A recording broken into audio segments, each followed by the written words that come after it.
Hey.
Are you?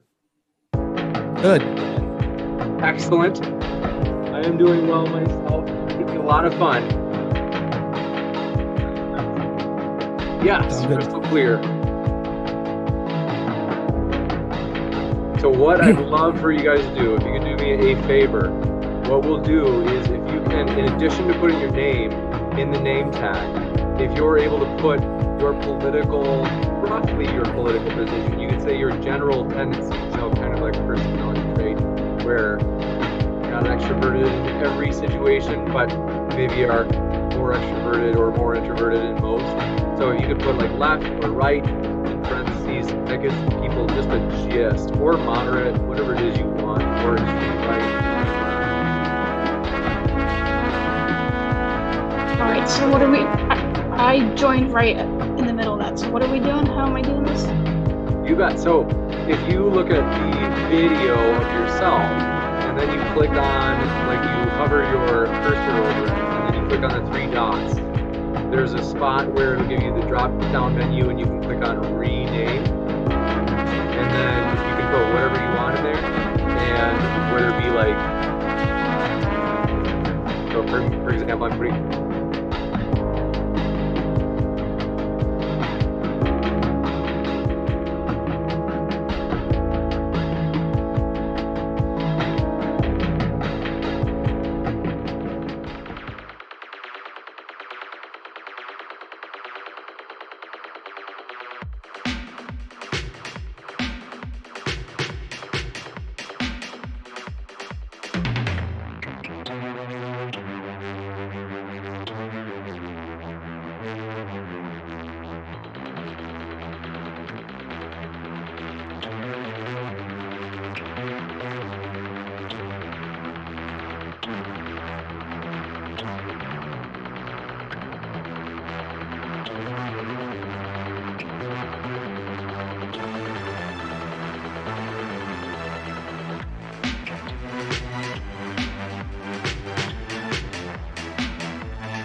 reference, Afghanistan is fine.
Alright, so this might be my last chance to talk to chat while we're getting everything underway. My last chance to talk to chat before everything gets underway. I'm going to be speaking to a collection of different people across different political spectrums. We're going to be covering some headlines in the news. I know Robert Noor is here, and a certain individual who is here as well. So we'll have a fun time. I'm not much of a debate bro, but I'm not putting cam on until we get started. I won't be able to answer chat a whole lot. Appreciate everybody tuning in, though.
Is James cutting out for anybody else?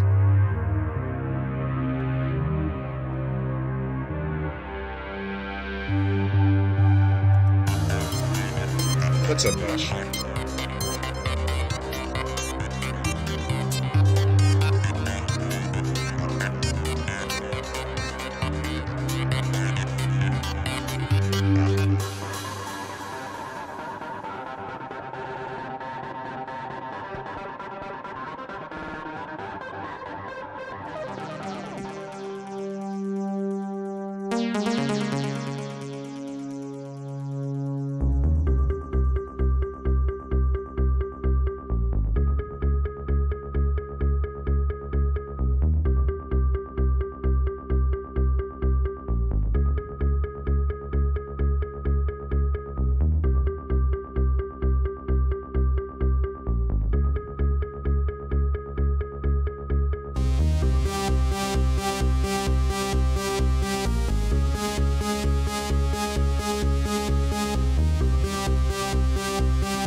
Yeah, the stream's going to start soon. I'm going to bring up cam and visuals once the stream starts on the debates.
The recent Texas abortion law, which we will start with.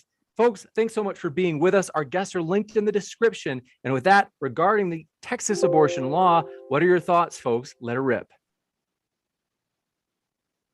I think it's a pretty bad law to begin with, honestly, and it's going to hurt a lot of people, but it's mainly going to hurt lower income and marginalized people the most, because these are the people who are already struggling to have the best access to things like birth control and family planning to begin with. But that's my thoughts. I have limited knowledge on, female health and things like that. Well, are we all aware Oh. of what is special about the Texas law compared to recent attempts? Because We're all special. right, so the Texas law is interesting in that in previous a heartbeat threshold laws have been struck down because it's just a straight up ban. This one kind of gets around, or potentially gets around it, in that it's not criminalizing it.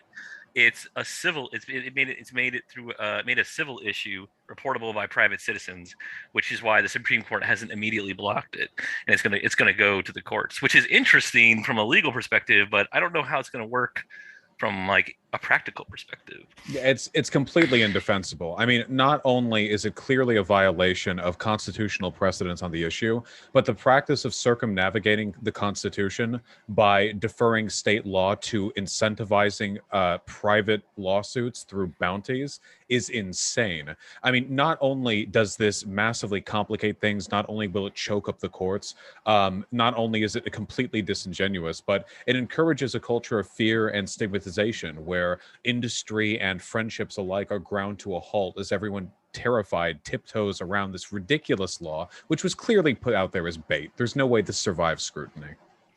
It's funny. You could say almost the exact same thing about Biden's vaccine mandate that he pushed today. Clearly unconstitutional, designed to pit neighbors against others, etc. Things like that. A couple things to say. Wait, hold on. Wait, really quickly. Please. It's an employer ban. How does it pit neighbors against each other? Because the entire idea is to demonize the unvaccinated, which again, as Carr was saying, is disproportionately poor people and people of color, the unvaccinated. That's what the entire idea is, to place all the blame on them. We could talk about that another day though. But it's funny to see the my body, my choice people all of a sudden be real concerned about the government influencing what medications you have to put in your body.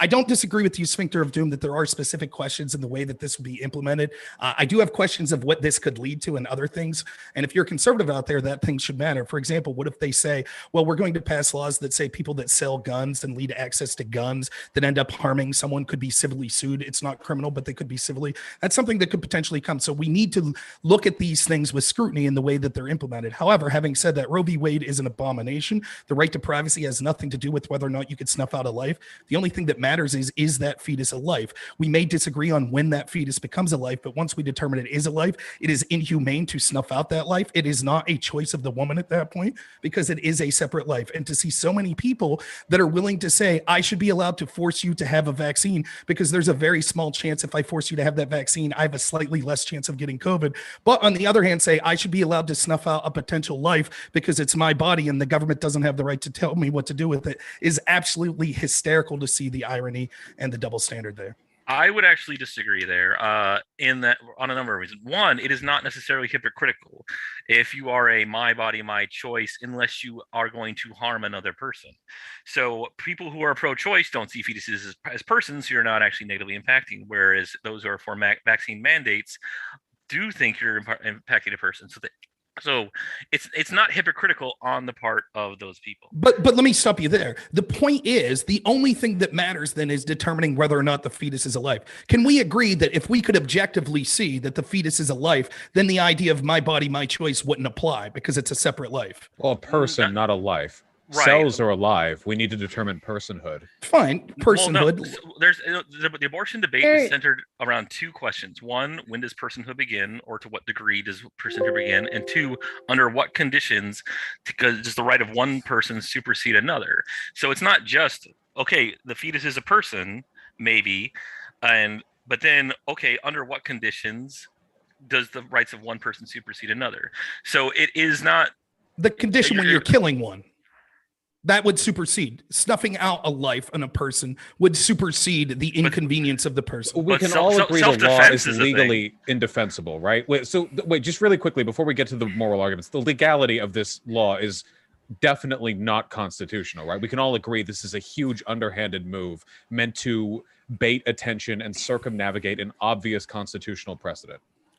Just real quick. Wait, so it can't both be unconstitutional and circumnavigating the Constitution. It either violates the Constitution or it doesn't. Well, I think it does, but it does so in a unique way. One thing I do want to do, I promise we'll come right back to this. I heard one voice that we hadn't heard from yet, but I'm trying to figure out where they were. Is that you, Kay? That was me. Go ahead, Kay. Okay, I'm, token pro-life activist here, guys. I've been a pro-life activist for 7 years. I have a vested interest in this conversation.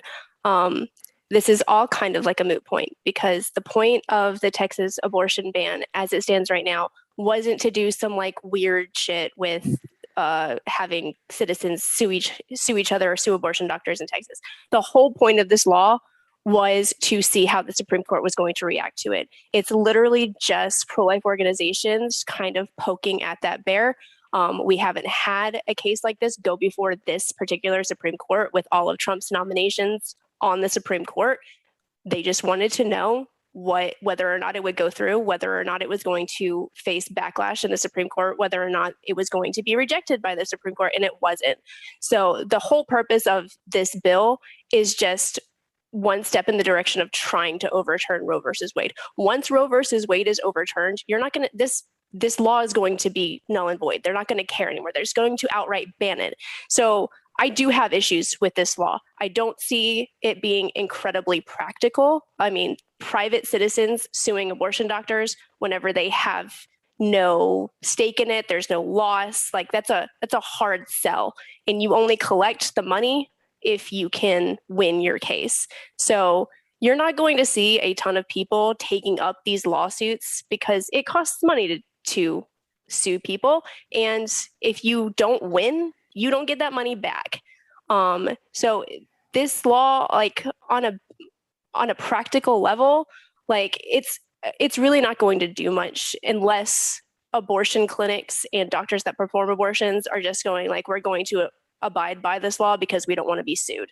That's the only way that it's going to work. I see more abortions being eliminated in the state of Texas because of pro-choice misinformation that, you know, women are going to get sued or that women are going to face jail time if they get abortions now in Texas. That's what's really going to bring abortion numbers down. It's not going to be this law because you're not going to see a huge amount of private citizens trying to sue abortion doctors when they have no stake or loss to prove in their civil suit. Wait, in what world is the state legislator pushing forward an unprecedented bounty on people who get abortions not their fault for disincentivizing abortions? It's not pro-choice propaganda that, yeah, the state is allowing people to sue anyone who gets abortions after 6 weeks or anyone who assists anyone to get abortions after 6 weeks. That's in the text of the law. That's not misinformation.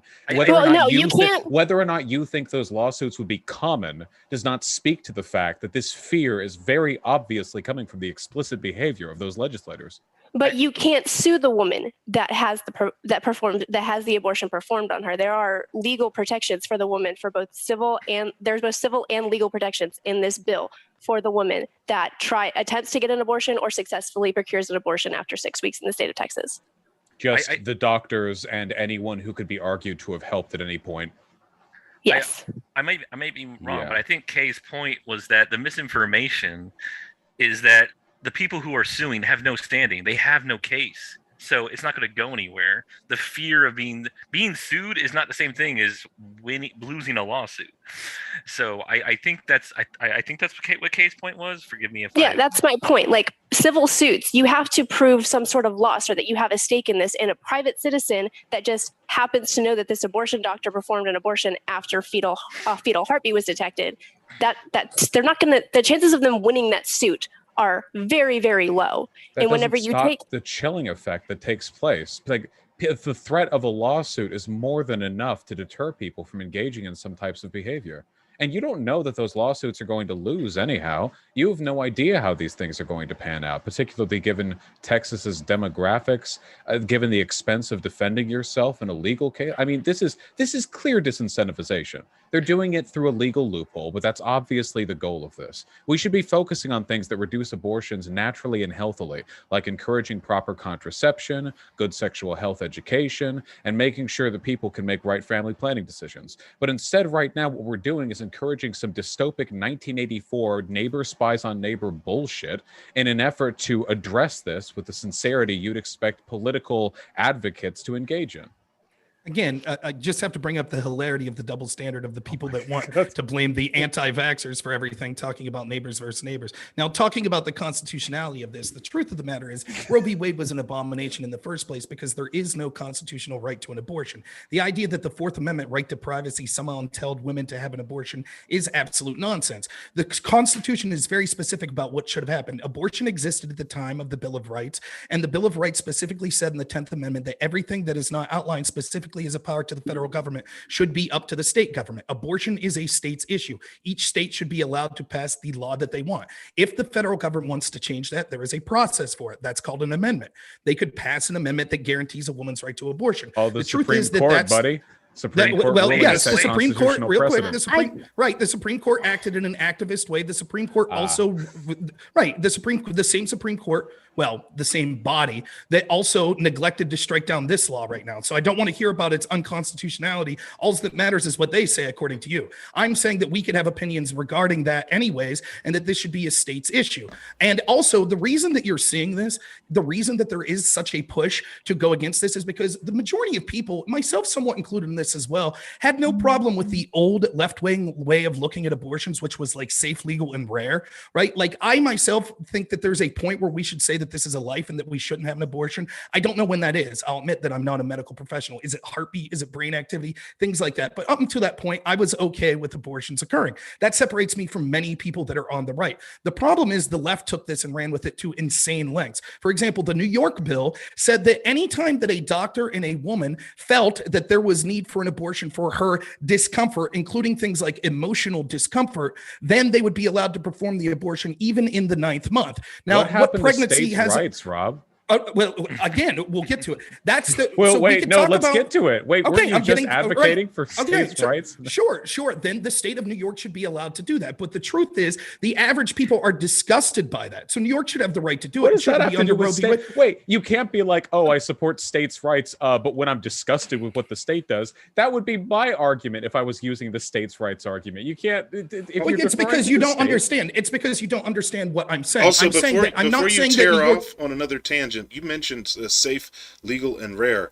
Making them available along with sexual education and birth control makes them safe, legal, and rare. That is what has been proven in developed countries around the globe. You want safe, legal, and rare. If you would let me finish, what happened was, although most people were on board with that, and I have no problem with the states deciding what their particular abortion law should be, that's fine. They can hash that out in their own state. So I'm not saying that New York doesn't have the right under the state's rights to do that. But what I'm saying is it disgusted the average person. And they now see how there are so many people on the left that don't just want safe, legal, and rare. They actually want to celebrate abortions. And that New York abortion law was celebrated by lighting New York City skyline up pink. This has led to many people saying, well, fuck it. If I have to take one extreme or the other, I'll take the extreme that says then we'll criminalize abortions in general, because we're disgusted by the celebration of the death of babies that we see that's becoming mainstream in the Democratic Party and the left. Your political opinions were formed by getting mad at the left doing something? Which not TikTok me. hurt you? Not me. That's not what I'm saying, but I'm saying that that's the vast majority of people in the center. One sec. Want to hear from Stardust. If I hear you got something to say, and then anybody else after Stardust, if you haven't gotten to spoken but want to, let us know. Go ahead, Stardust. Yeah. So I just have a couple of points. I think the first thing I wanted to address was the whole hypocrisy behind my body, my choice, right? I think it's really interesting that it applies to carrying a baby for 9 months, but somebody can't wear a mask for like 10 minutes in a Walgreens, right? Also, I think that to be so worried about these children and not look at like the endless amount of studies that show that there are long-lasting detriments to a family when a woman is turned away from an abortion, right? When a woman is turned away from an abortion, and there's like a study that like followed this, women who are turned away are more likely to stay with an abusive partner. They're more likely to expose their existing children to abuse in the house, right? And have them be witness to that abuse. They're also more likely to not bond with that child that they're forced to carry to term. I mean, these are all very anti-family things. So I don't see how being pro-life is pro-family at all. I think if you want to be pro-family, you should be pro-choice and support the right for women who need an abortion to get one. Killing a baby for the convenience of lowering domestic abuse isn't something that I would consider. We don't that think seems they're heinous babies. and evil. Right. They're Well, then the not question babies. becomes, are they babies or not? I don't want to hear about domestic abuse. It's irrelevant to the question. It's pretty relevant. It is relevant. Actually, That's do you know not- about reproductive coercion? Like that happens all the time. Yeah. Sure. And a lot of people become pregnant because of reproductive coercion, because they have a partner who sabotages their birth control or sabotages their contraceptive and gets them pregnant. There's something let me just ask a hypothetical then. Majority of women who first experience domestic abuse experience it when they are pregnant. Okay, two things. One, a lot of talk of women here. I thought men could get pregnant too. What about birthing persons? Second, let me ask a hypothetical then to Stardust and Vosh, since you're saying that. So let's say that we could objectively see that a 7-month fetus is a person. Somehow in the future, we're able to objectively see that. Is it worth killing that person to lower domestic violence? How do you objectively see if a person's a person? Who knows what the future science will prevail? All right, that we'll be able to objectively decide this science. But personhood is a philosophical argument. Okay, then when does personhood begin? That's the central contention of abortion, and it's a philosophical question. Well, right. So answering that question is super. It's answering that question is prima facie to talking about things like domestic abuse. Because if we determine it's a person, then we wouldn't care if exterminating that person would lower domestic abuse. Before we continue, I want to correct one thing. You are slightly mistaken as what the legal basis for Roe v. Wade was. It was not just the right to privacy; it was also the right to due process. And the courts determined that if you have X number of women of reproductive age, there isn't enough courts that could process any contentious claim that where they're before the pregnancy comes to term. So that would violate the right to due process. So it isn't just privacy. That's ridiculous as well, but whatever. The 92 Casey decision also that sought to rehear this case because we had new medical information about what a fetus is and the signs of life and things like that. The 92 decision was just 15 pages of what they called a defense of stare decisis, which is Latin for precedent. So they rejected to hear the case in 1992. It's been many, many years. The case should be reheard. We now know far more medically about what a fetus is, about what viability is, about what life is. And that's the reason that it should be heard. The right to privacy or due process should have nothing to do with this. But it's personhood. Right. Wait, hold on. Wait. Personhood isn't even relevant to this discussion. Not really. We can't legislate. We can't legislate philosophy. We're never going to find an objective answer to when personhood happens. Okay. The real answer to this is obviously bodily autonomy, which is why Rob gets off so hard when he does the whole vaccines, abortions, my body, my choice shtick. You know, the fundamental argument is this. Okay. If everyone could see me just a second, because this is the argument we're going to be having anyway. All right. We're talking about whether or not a person should be legally committed to donate their bodily resources to keep another person alive. So an example, which is analogous to this perfectly, would be imagine that you're driving down a lonely rural road and you end up getting in a car accident because you're drunk as balls. You wake up in a hospital attached to the person who was driving the car you hit. It's your fault that person's in the hospital. You're attached to them because they needed clean blood. The doctor hooked you up because this rural hospital didn't have any spare blood of that type, but you happened to supply it. Now, here's the question. Your life is now supplying that person's life, and it's your fault that they're in the hospital. If you walk away, they die. The question is, do you have the right to disconnect yourself from that machine and walk away without being prosecuted by the state? And right now in our legal system, the answer to that is yes. You can get in trouble for the drunk driving, but not for choosing not to donate your bodily resources to preserve another life. There's a great distinction why this is analogous. One sec, just to hear for the first time from Sybil. Go ahead, Sybil. So I was just going to say there's one key reason why this isn't analogous, and that's simply because when you're pregnant, your life doesn't stop.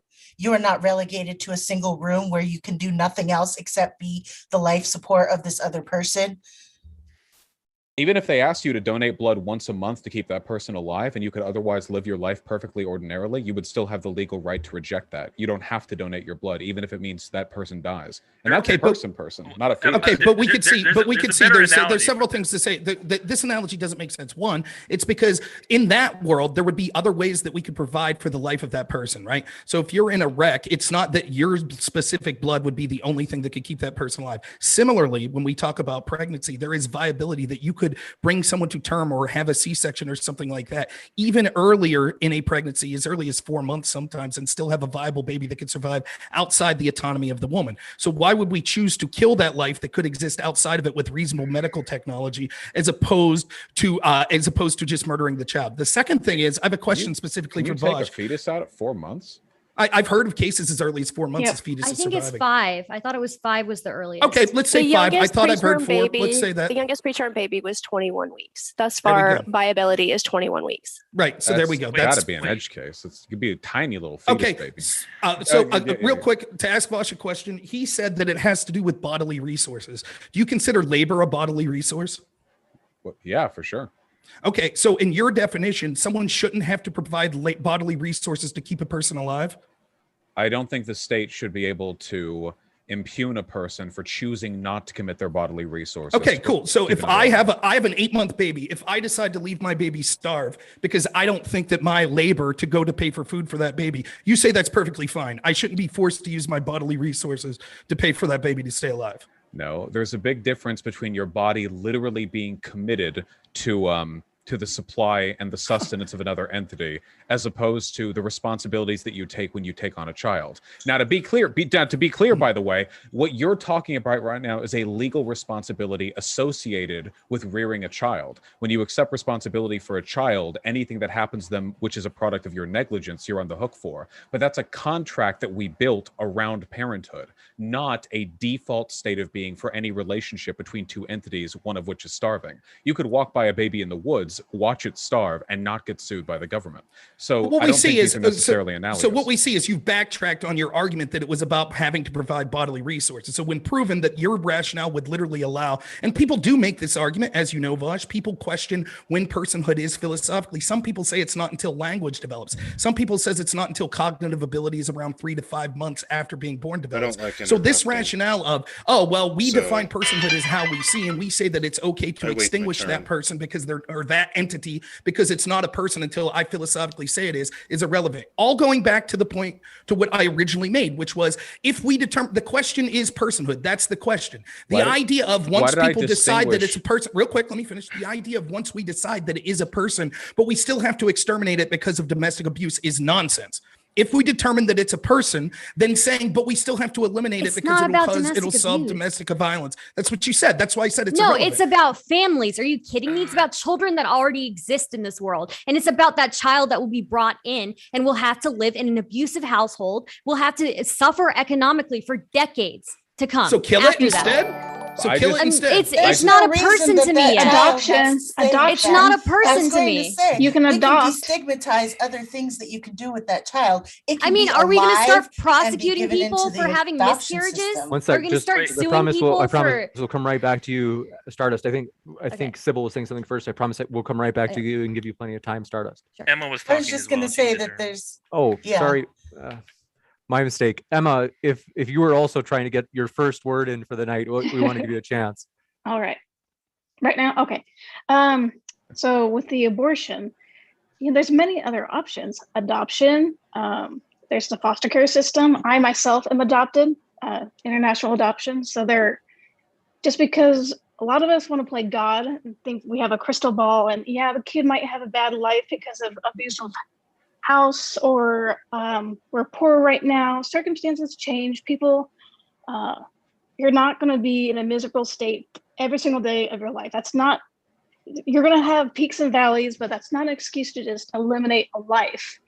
I can't buy into that justification for that abortion. And most abortions seem to, like 98% of abortions are out of convenience, either due to, only 1% of abortions are because of rape or incest. So we're going to justify. It's true. What about reproductive coercion? Do we have numbers on that? Because I don't think we would. Right? Reproductive coercion happens in abusive relationships all the time, right? People sabotage. Then from that, okay, so we'll play along with that. Then to take that reproductive coercion and lead that to an abortion, how often does that happen? Where they want to abort? So we don't know. It's got to be just as rare as those rape and incest cases. It's got to be in that 2%. Well, that's speculation, right? I don't get those convenience arguments because wouldn't aborting a baby born of rape or incest also be of convenience? I mean, everything is of convenience. Literally everything we do in our lives is for the convenience of living. So. Correct. I agree with your point on that. That's yes. From that moral standpoint, yes. Yeah. In my opinion, yes. Yes, I agree to that. Yeah, so I mean, because if we're fully committing to it, I mean, the problem is that the abortion thing, I mean, it never ends up like panning out in some humanitarian way, right? Invariably, if you go full down this road, incest and rape and like underage like abuse shouldn't be exemptions to abortion. Like God gave you what they gave you, and we shouldn't murder a person just to compound one harm upon another. And then you start talking about miscarriages, because back in the day when abortions were illegal, you slip down a staircase. Here's the difference. Miscarriage isn't a choice. I can't just. It can if be. I was pregnant, You can't induce. It can. If you're trying to miscarriage, then that's your choice. A natural miscarriage, you can't just wake up and say, "Today I want to have a miscarriage." That's called an abortion. So there's a difference. There's legally, natural. How does the state determine the difference, right? Because we know this from countries or states or whatever where abortion isn't legal. Women will take trips downstairs or, act as a punching bag for some trusted friend, and then they have a miscarriage later. Who's the state to know? It seems like people are going to get abortions either way. The only directions you can go with this are either A, have the state start investigating miscarriages, which gets really scary, and it's also what's happening now, by the way, based on the Texas law, or B, you essentially just push back the weight of abortions directly onto the most harmful, like medically irresponsible means possible. But will people do it? Goddamn right they will. Because hey, what's worse, falling down a set of stairs or losing your life to 18 years of raising a child? I think that is extremely anecdotal. Falling down a set of stairs, that has got to be like a needle in a haystack. I mean, there are different abortifacients that I people do want can to forgive me, take. Stardust. Just because I know Sybil, you had a point, and then what we can do is go back to Stardust and Carr, and then we're pretty shortly we're going to have to move on to the next topic as we're kind of going rapid fire. So go ahead, Sybil, and then we'll go to Stardust and Carr. No, it's okay. I was just going to say the same thing as about destigmatizing things that are not necessarily keeping the baby within the family. If you desperately want to be able to kill it, you might as well be willing to give it up for adoption. Or, obviously we need to work on our foster system. But if we were to work on these things on the back end as well, you could have a lot less people killing babies and just more babies being born and getting a chance to live. You got it. And then Stardust. And then forgive me, by the way, Carr, is it K-A-R, or do you ever go by Carr as an acronym? No, it's Carr. That's my name. It's as it's spelled. Thanks for your patience. And then Stardust, go ahead, and then we'll go to Carr. Okay, yeah. So so as far as like choosing a miscarriage, it's a little bit harder to choose a miscarriage, but there are things you can consume. There are steps you can take. You can starve yourself if you really want to. I would say that, where was I going with this? I was going somewhere with this. There are plenty of eggs that are fertilized and don't implant in a woman, right? They don't implant and they come out, right? Are we going to start prosecuting people for having that happen? It's a fertilized egg. It was if you consider it life at conception, then it's a fertilized egg and it didn't implant. So, I mean, maybe that person should have done more to make sure it implants. I don't know. I feel like this is like, we could take this down so many hypotheticals. Any miscarriage, right? People can be charged with neglect, right? I mean, pregnancy is not a passive act. You have to be involved with it. It's 8 months or 9 months of being involved, making sure you're doing everything correctly and making sure you're healthy. And then after that, either being economically and physically and in every sense dedicated to that child as well as any pre-existing children, and it's or it's like arranging for people to adopt it, I guess. And I guess the last thing I would say is that, there are again plenty of studies that show that children whose mothers are denied an abortion have worse development growing up. They are more likely to be exposed to violence in the home, and they are more likely to be suffering economically, not for a short amount of time, for a significant, at least like 10 years, if not more. So, I mean, I would have a question regarding those. I just have a question regarding those studies because I'm not familiar with them. Did those studies account for socioeconomic status? Because all those things you listed are things that are more commonly found among the poor anyway. So women already have, at the time they seek abortions, show worse child development when their mother is denied an abortion compared to the children of women who receive one. I mean, they do compare. They have a control group of children whose parents were allowed to get an abortion. I mean, there's also the same thing with physical violence. Physical violence, I guess children are more likely to be exposed to it when their parent is is denied an abortion. Also, abuse in abusive relationships tends to ramp up when somebody gets pregnant. A lot of women experience abuse for the first time when they're pregnant, but it tends to ramp up regardless. So when women are able to get abortions, I guess it affects that statistic. So I think I don't think that answered my question. 1 second. I'll go quick. All right. We'll give you, how about sphincter? I promise we'll come back to you, and especially if you're kind of giving a little bit of pushback, because I think that rather than wrapping up with this topic with two people who lean more pro-choice, I do want to give a little bit of time of response from a pro-lifer, or I don't know if you're even a pro-lifer, maybe you're pro-choice, but to get the variety in, I want to go first with Carr though. All right, yeah, I'll make it quick. I wanted to directly answer, or at least speak on Sybil's point earlier, saying, oh, well, you can, pursue adoption or fostering and things like that. That doesn't take away the fact that you are telling someone they are still forced to carry a child to term. You are telling someone they are forced to wield a cesarean scar or potentially have lifelong changes done to their genitalia. You're telling someone that they can potentially get postpartum depression, something that they may never fully recover from. You're telling somebody that if they have complications during delivery, they could have lifelong trauma, not to mention scarring or damage to their body. So we can't be blasé or nonchalant when we tell people that, oh, you just bring it to term and then put it up for adoption, because even that in of itself can be a traumatic act, and I don't believe that's something that they should be required to go through. And then I will put this back to the people who are assertedly pro-life, because nobody really addressed my point earlier. I assume that this law in Texas was set in place to lower abortions, but nobody has responded to the fact that in developed countries,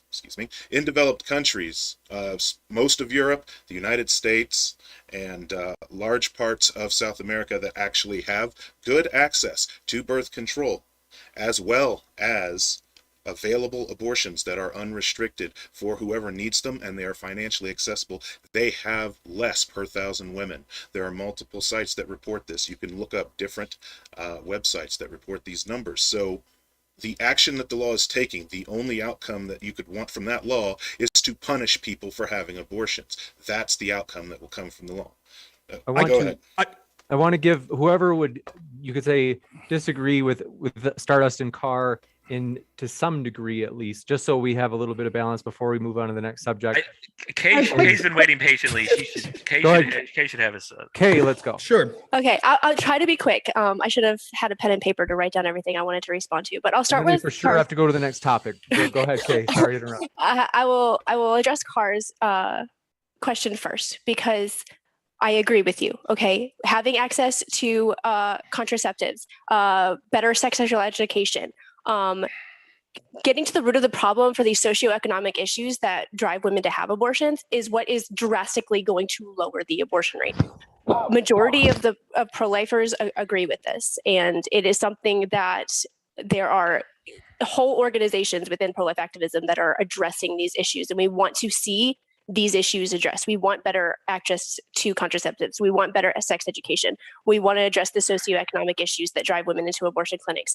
But making abortion illegal does bring it down by as much as 15%. Now, that is a small percentage, but it is a small step in trying to save lives. Now, I am not a more right-leaning conservative pro-life activist. I do believe that the social issues that go into abortion are equally as important, if not more important, than making abortion illegal, because that's where you're going to see the majority of abortions go down whenever you address the socioeconomic issues that women are facing. I do. Now, can I real quick just say, I just want to ask a quick question, just real quick. If we are saying this, that the definition of personhood is different. I just want to ask, are you people saying that a 9-month abortion is acceptable? Rob, I just want to ask.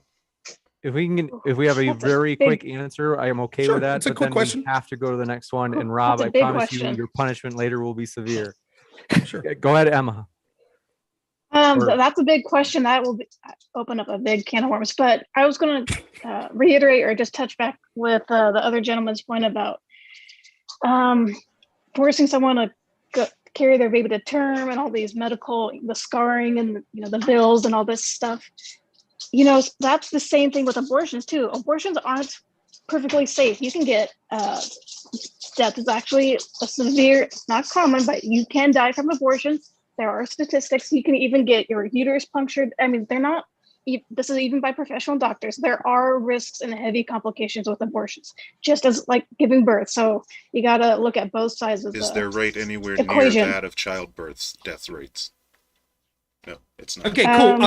9-month abortions. Hold on. For Okay, elective reasons, hold we're on. cool with it? We really do. We do have to. We already talked about this. We were supposed to end with K, so I have to jump in. I do want to mention we are going to read some of the questions, and one of them is aimed at you, Vosh, believe it or not, and then another one is more generally for the pro-choice side. I do want to mention though, forgive me for cutting you guys off because I hate doing that to you guys. So forgive me. But I want to let you know, folks, if you want to hear more from any of our guests, they're all linked in the description. You can check their channels out right now, as we really do appreciate our guests. And also want to let you know, if it's your first time here at Modern Day Debate, we are a neutral channel hosting debates on science, religion, and politics. And we hope you feel welcome no matter what walk of life you are from. With that, we're going to go over a few questions for this topic, and then we're jumping into the next topic of Afghanistan. Debating. So this first question coming in from Kate Watcher for pro-choice side in general says, should a male be able to force a female to get an abortion if she sabotaged him to get pregnant?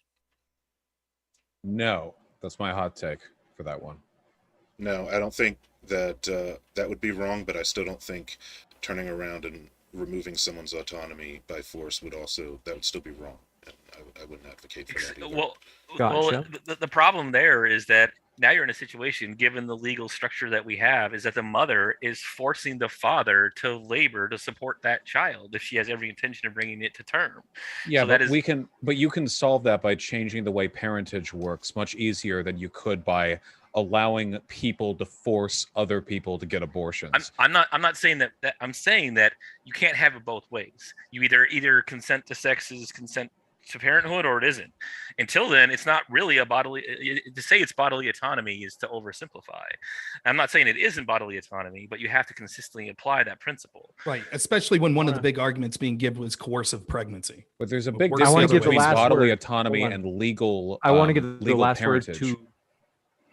But your autonomy is completely changed based on your parentage, a parentage to which you consented under false pretenses. Yeah, but you can address that by addressing the legal structure, the law surrounding parentage. There's no reason to allow coerced abortions. That's like a very out of left field.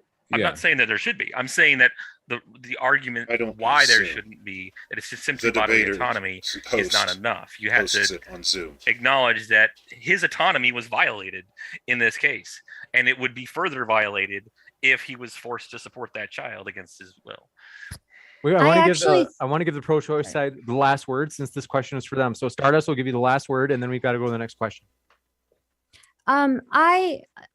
I think that if there is a way in society to share the burden of child labor a little bit better, then it would be great for men to have an equal say in abortion rights, right? But as it is right now, men and women do not share the same amount of burden when carrying a child to term. They are not inhibited in the same ways, right? So until we reach that point in technology where we're able to do that,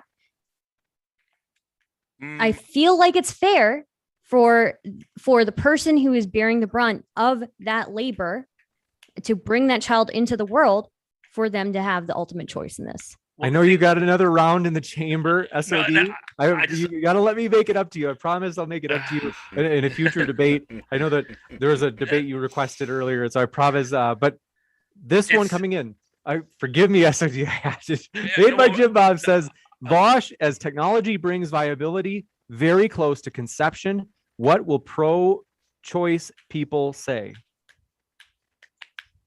What will pro-choice people say when what? As they're saying, as the technology continues to improve, pushing viability back toward conception, and nearly, I think that they're saying like close. They say close to conception. So maybe they're talking about external wombs. Oh, that doesn't change the math. Look, based. It doesn't change the math. Look, if we have a system where you can do an abortion or like remove the fetus and put them in an external womb, and they're both like roughly equally invasive medical procedures, then I would favor the latter, I guess, right? I mean, more people to play video games with in the future. But if I don't think that should be an argument against abortion if the other option is much more difficult or expensive. But again, so it goes back to the question, if this is all about the definition of personhood, and you said taking one to the logical extension, it would mean that we would have to exterminate people, even those, or we wouldn't allow those from rape or incest to have abortions. My question again is, well, the other logical extent would be, are you saying, and is Stardust saying, that your interpretation of personhood would mean even at 9 months, a woman for elective reasons could terminate because it's not a person yet? If the alternative is being forced to carry to term, then yeah, sure. So I personally, I think I have like a dotted line at a certain point. And I think at a certain point in a pregnancy, it should be up to the doctor and the person who is carrying that pregnancy. I don't know. I feel like it's 1% of abortions are performed at that point. Like if it's like 9 months, you just induce labor. No, it's basically so for example, the New York law said that. Right. The New York law, that's exactly right. The New York law said that even at 9 months, even if the woman's in labor, if she and the doctor both concur that there will be distress put on the woman, whether it be economic, emotional, psychological, or physical distress, then they can agree to terminate. This happens. There are hundreds of thousands of third trimester abortions that occur. And logically, and Stardust, I appreciate your position, but you could understand the pro-life position then of just saying, well, we think that personhood, if you're not saying personhood is at birth, then we have to have a distinction of when personhood begins. It seems like the best markers would be things like brain activity, heartbeat, things like that. But to Vash's point, you can see the monstrous nature of these people that are pro-choice that would literally allow abortions to occur even while I do not like this. So if I can interject, and it's why people push back. If I can interject for a second. Can I just say one thing? Okay, really quick, I just want to say, Rob, I think it really speaks the weakness of your points that you're incapable of holding any position without saying the left is responsible for you holding it. Everything you say is I didn't say me. The left went too far, and that's why I believe this. No, I mean, with the personhood argument being like purely philosophical, and with you not having actually posited any philosophical arguments for your belief in personhood, I don't know how you could call my belief here monstrous. It just seems like kind of a intuitive moral position of yours, like a baby. I need to correct something. I'm sorry. I need to correct something. When people are having this 9-month abortion or 8-month abortion, a lot of the time, women who give birth and have these complications, they either have the choice of giving birth to this child. The super chat wasn't addressed at me, so right? I don't like to interrupt. Or they have the choice of terminating that life early. So it's going to be a death either way. I would rather have them the ability to choose one that's going to be easier for that person. Again, according to the Guttmacher Institute, Rob, I do want to jump in. Forgive me, Rob, for doing this. Don't worry, this question is actually for you, Rob. So you might be able to work in your answer to some extent, but I do want you to first address this actual question. They say, bash the fash, spank the tank, asks or says, Rob lied about New York abortion laws, by the way. It's extended to 9 months in cases of medical necessity, such as lacking fetal viability or threat of the mother's life. That's not true. It is extended to 9 months, but it talks about distress it defines of harm to the mother as things like emotional distress, any decision that is made that there are types of distress. I don't have the law right in front of me. What I do have in front of me, though, is the Guttmacher Institute, which is one of the most prolific pro-choice institutions that exist. It claims that 80% of late-term abortions in the study that they did were for things that were reasons that were basically elective, such as they didn't feel that they would be able to financially provide for the children. They didn't feel that they would be able to emotionally provide for the children. So most of the later-term abortions... Sure, but most of the later term abortions weren't because they were concerned that the baby was going to be born with a chronic issue or the woman's life was going to be in jeopardy. I'm sorry, but when somebody has made the conscious choice to carry a pregnancy up until 9 months, making the decision to have an abortion at 9 months is not something that I imagine is easy for anybody who has spent that time doing that. I don't think I feel like there may be a little bit more there that we could look into, but I'm not one who's going to think that somebody just changes their mind at 9 months after carrying a child for that long. Especially considering carrying for 9 months requires a much more physically invasive abortion procedure. It's not just taking a pill at that point, but moreover, you're talking about the percentage of people, aborting a late term fetus for convenience, as you called it, for financial issues. Talk about the actual raw numbers here. What percentage of abortions are late term? Because are we quibbling over a 40%. statistical anomaly? So No, well, the numbers that I've seen is 12,000 a roughly year. 12,000. There's like 600,000 abortions a year. It really Right. is. They are the minority of abortions. but that's So 12,000 nearly dead babies is four-term okay? Babies I didn't say it was are being okay. I'm saying aborted. So it's not an perspective. insignificant number. Is Can the I point. interject here really quick? 12,000. Because I want to address the late term abortion thing, because there's so much misinformation about late term abortions. It's actually incredibly ridiculous. Whenever you're talking about a late term abortion, this is an abortion that takes place over a 3-day period. And it starts with sending the baby into cardiac arrest. And then the woman has to go through the process of labor with absolutely no help. If anybody knows anything about how labor works, it's the baby and the mother working together to get the baby out of the birth canal. It's incredibly hard whenever the baby is dead and cannot help you. This is something that takes place over a 3 to 4 day period. It's an incredibly traumatic thing.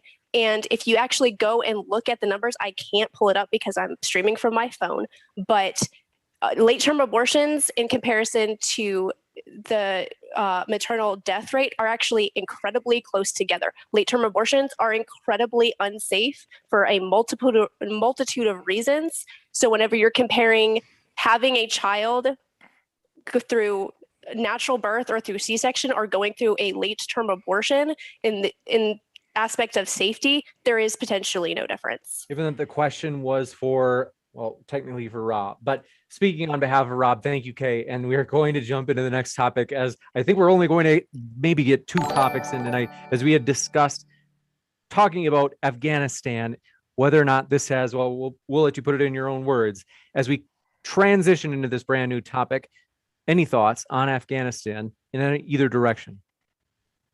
Yeah, I'd like to praise the Chad Biden for doing what Donald Trump couldn't, which was actually following through on his promise to get out of Afghanistan.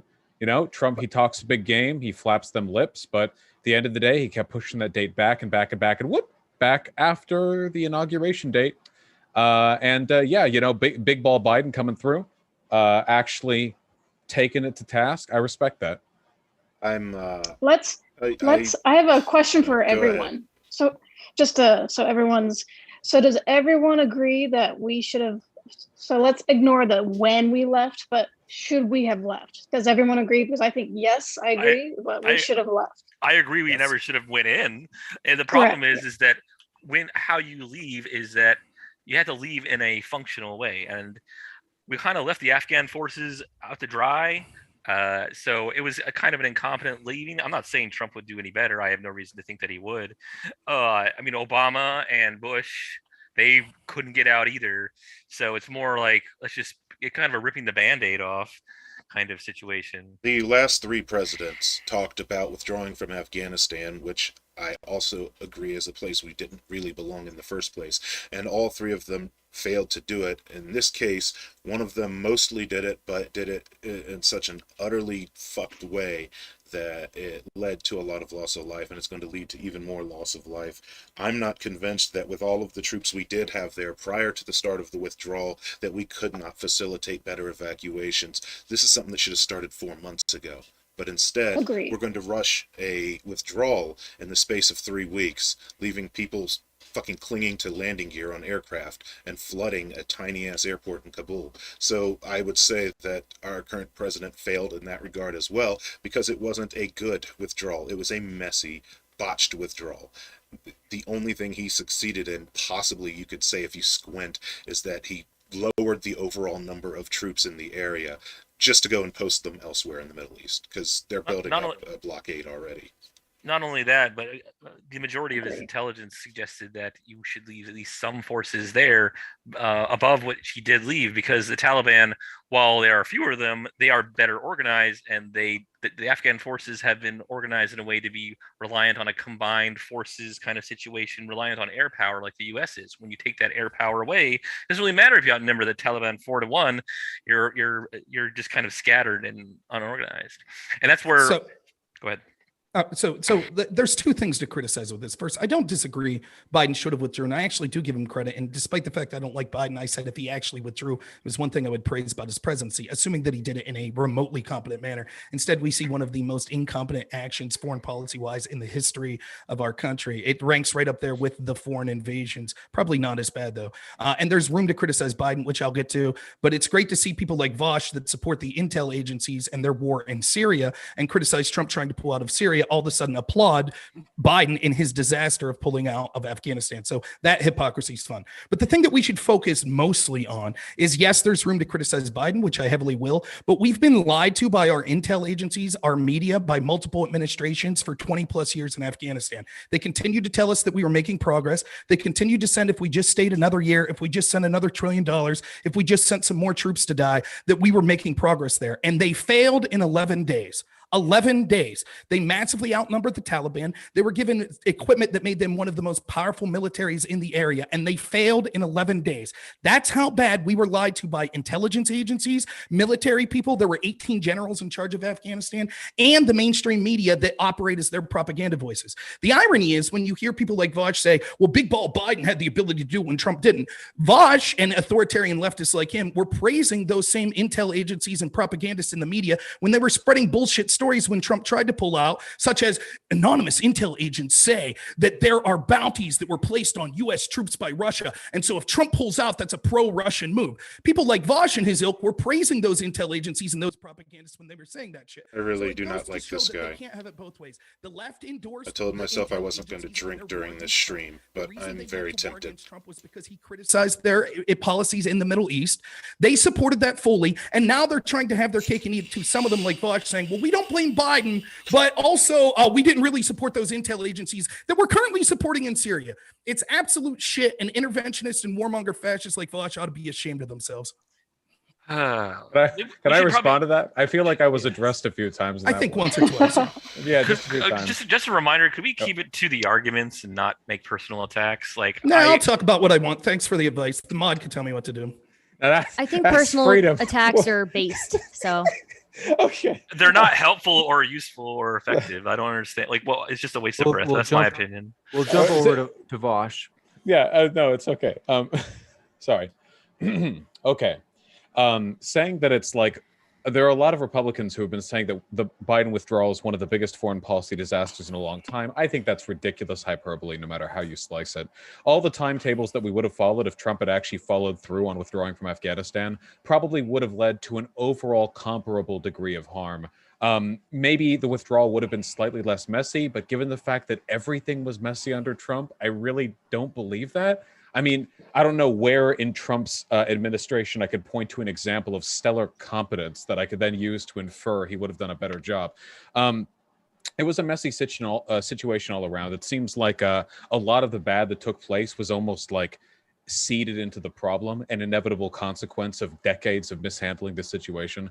Not to say Biden didn't mishandle it at some points. I definitely think that he could have done a better job preempting the withdrawal of the Afghans who had assisted us, stuff like that.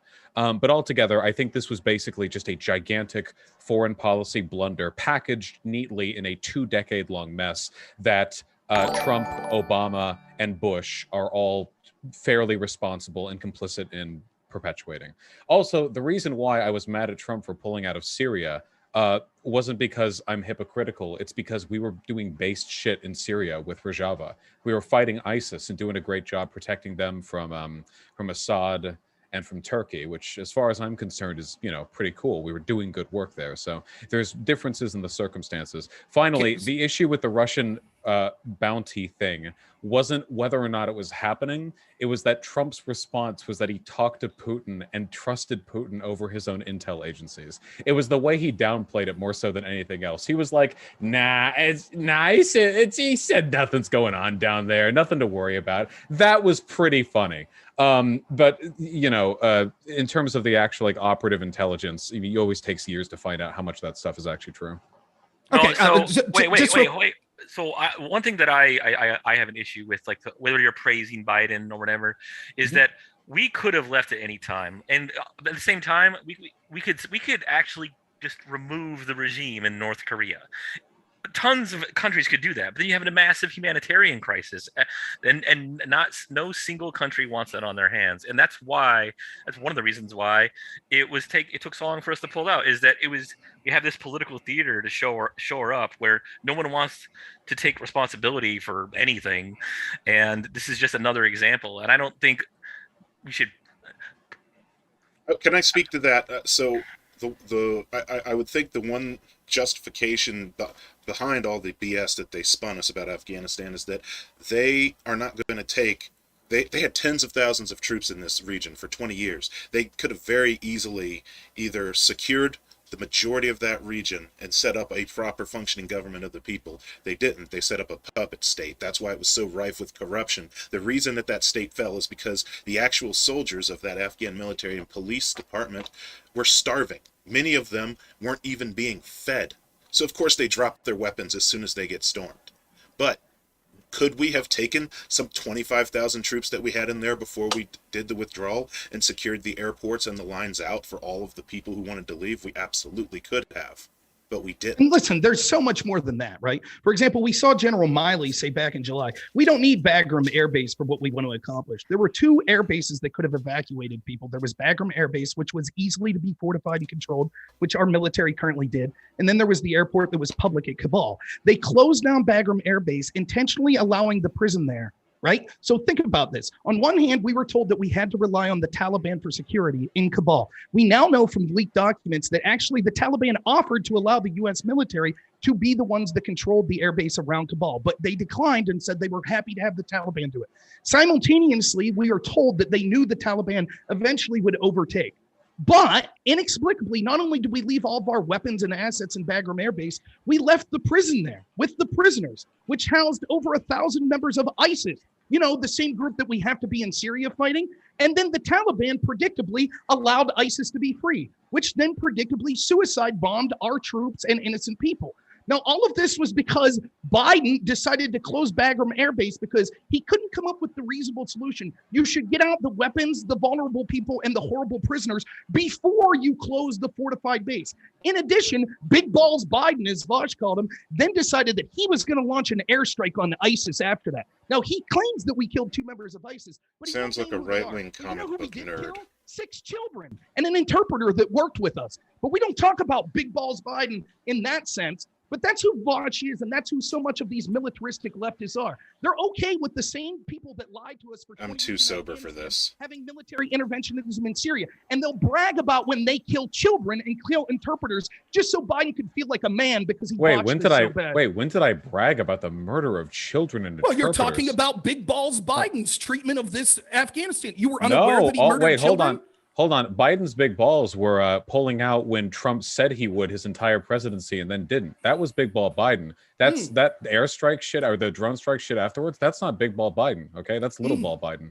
Don't misrepresent. I'm pretty sure all presidents are guilty of doing some sort of child killing. I mean, I don't think that's really a great point. Yeah. I mean, hey, if you want to, you can go for that point. I'm just saying everybody's guilty of child killing. Yeah. Guess what? We're all complicit in it. We're all complicit in it. This is what's ridiculous. One, Biden felt the necessity to do that because of his failures that led to our troops being killed in Kabul. That's why he felt necessary to do this. Secondly, I love listening to leftists that wanted to blame Trump for every single thing that happened when he was in charge. Now saying things, no, I'm not mad. This is just how I talk. But I understand you don't like when I'm proving you to be the shill that you are. How they wanted to blame Trump for everything. You just say one thing and then spend like 6 minutes talking about, and this is what I love about the left, and then you talk about like 6 other grievances you've imagined you have. But we're not actually on as opposed to you that brings really up appreciate it. Trump would have you been guys different. have like this great tension between you. Sure. But I think some other people would like to get in as well. So great. I'll finish my point then. Thanks. So the point is, real quick, that what you see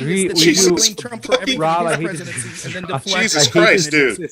Rob, repeat yourself 10 more times. I definitely respect that. Want to mention I respect and I appreciate everybody's input, but I do, just to be sure, in case there are any people that hadn't got to put into this conversation so far, in particular, because I was behind on that. So thanks Stardust for saying that. Anybody in particular, Emma or Sphincter or AKA SOD, Sybil, Carr. I would like to hear from yeah, the I'd like to say again. something. But yeah, you see, somebody else to go first because I just spoke. So just a couple of remarks. George W. Bush is probably loving this. He's sitting back and watching the three, three other presidents kind of clean up his mess. So he's just sitting there, and here we are fighting over Bush, Biden, and Obama. Not Bush, but Obama, Trump, and Biden, and he's just sitting back, just loving this. So I find that kind of interesting that he's not really being brought up as much.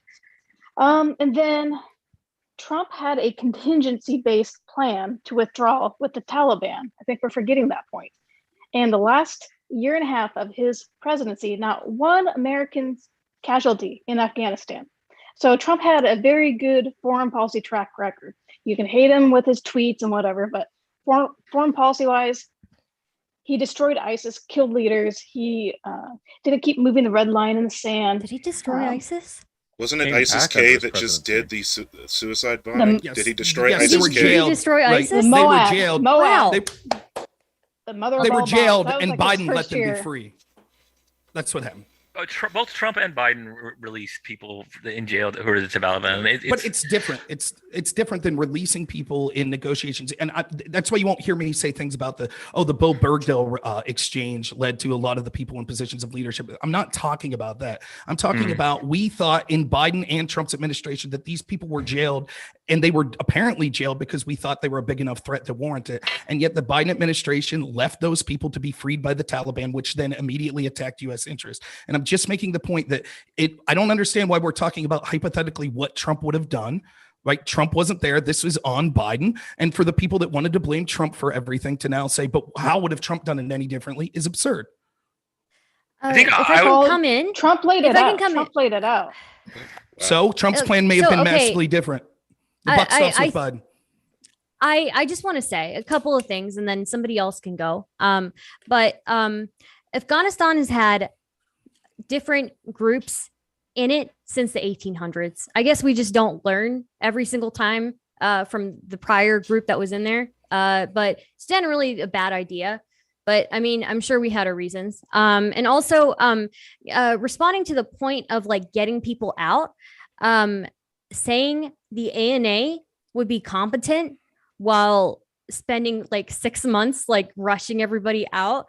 I don't think that would have gone over too well. I think it would. I mean, I don't think that would have inspired confidence in anybody. I don't think it was an easy thing to do. And I think all the presidents prior were probably passing the buck because they didn't want to do it, even though it's this huge drain monetarily. But yeah, I guess, props to Biden for doing something that was going to end badly regardless. So, yeah. Taking the optics hit. That is the reason why they didn't preempt the withdrawal earlier, by the way, or at least that's the imagined reason. They did hope the ANA would be able to keep the country propped up.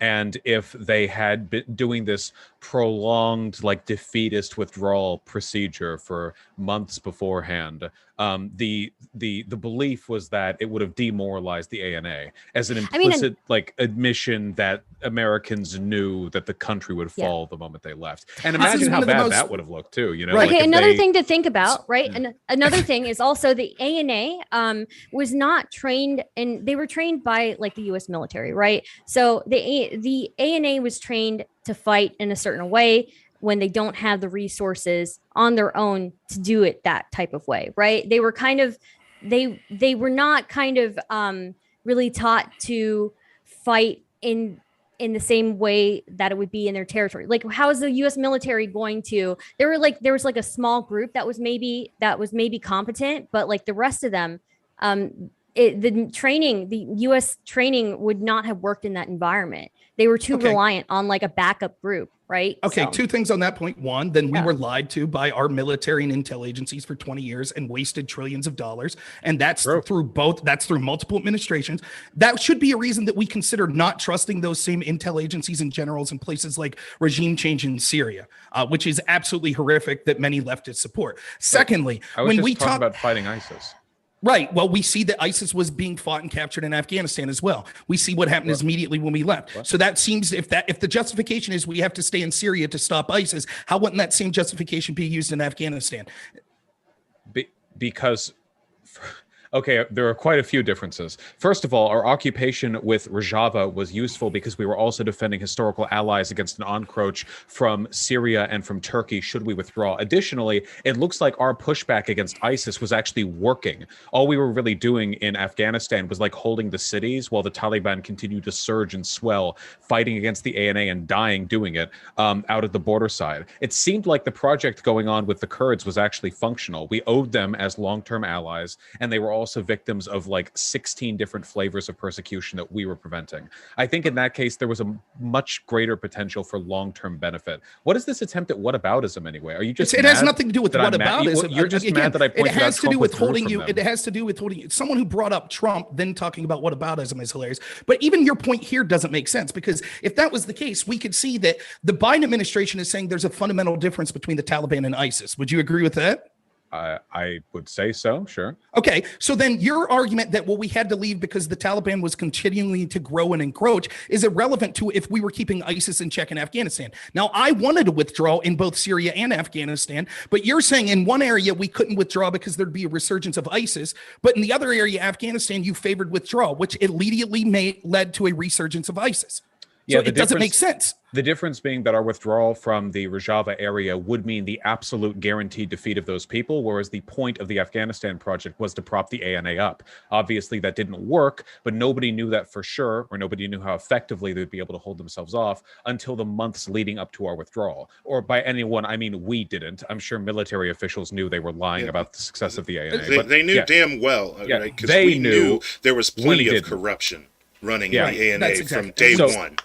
So additionally, we'd been in Afghanistan for 20 years, and all we really seem to be doing is propping up warlords and despots as pseudo-democratic leaders. Whereas again, at Rojava, I think there was a really worthwhile project, a budding little anarcho-communist fun time land that we were defending and actually meaningfully affecting change in the region. So it's about efficacy. I'm not against interventionism necessarily. It seemed like it was doing good in Syria and doing bad in Afghanistan. The problem is the interventionism is being led to by the same people that lied to us consistently in Afghanistan, and they lied to us in Libya, and they lied to us in Iraq, and they lied to us in Iran, and there's no reason to believe that they won't be lying to us in Syria for the regime building, which it's really not just about ISIS, it's about toppling Assad. That's why we're really there. But the other point I want to make on what Stardust and you were talking about, topples Assad, I think that's based.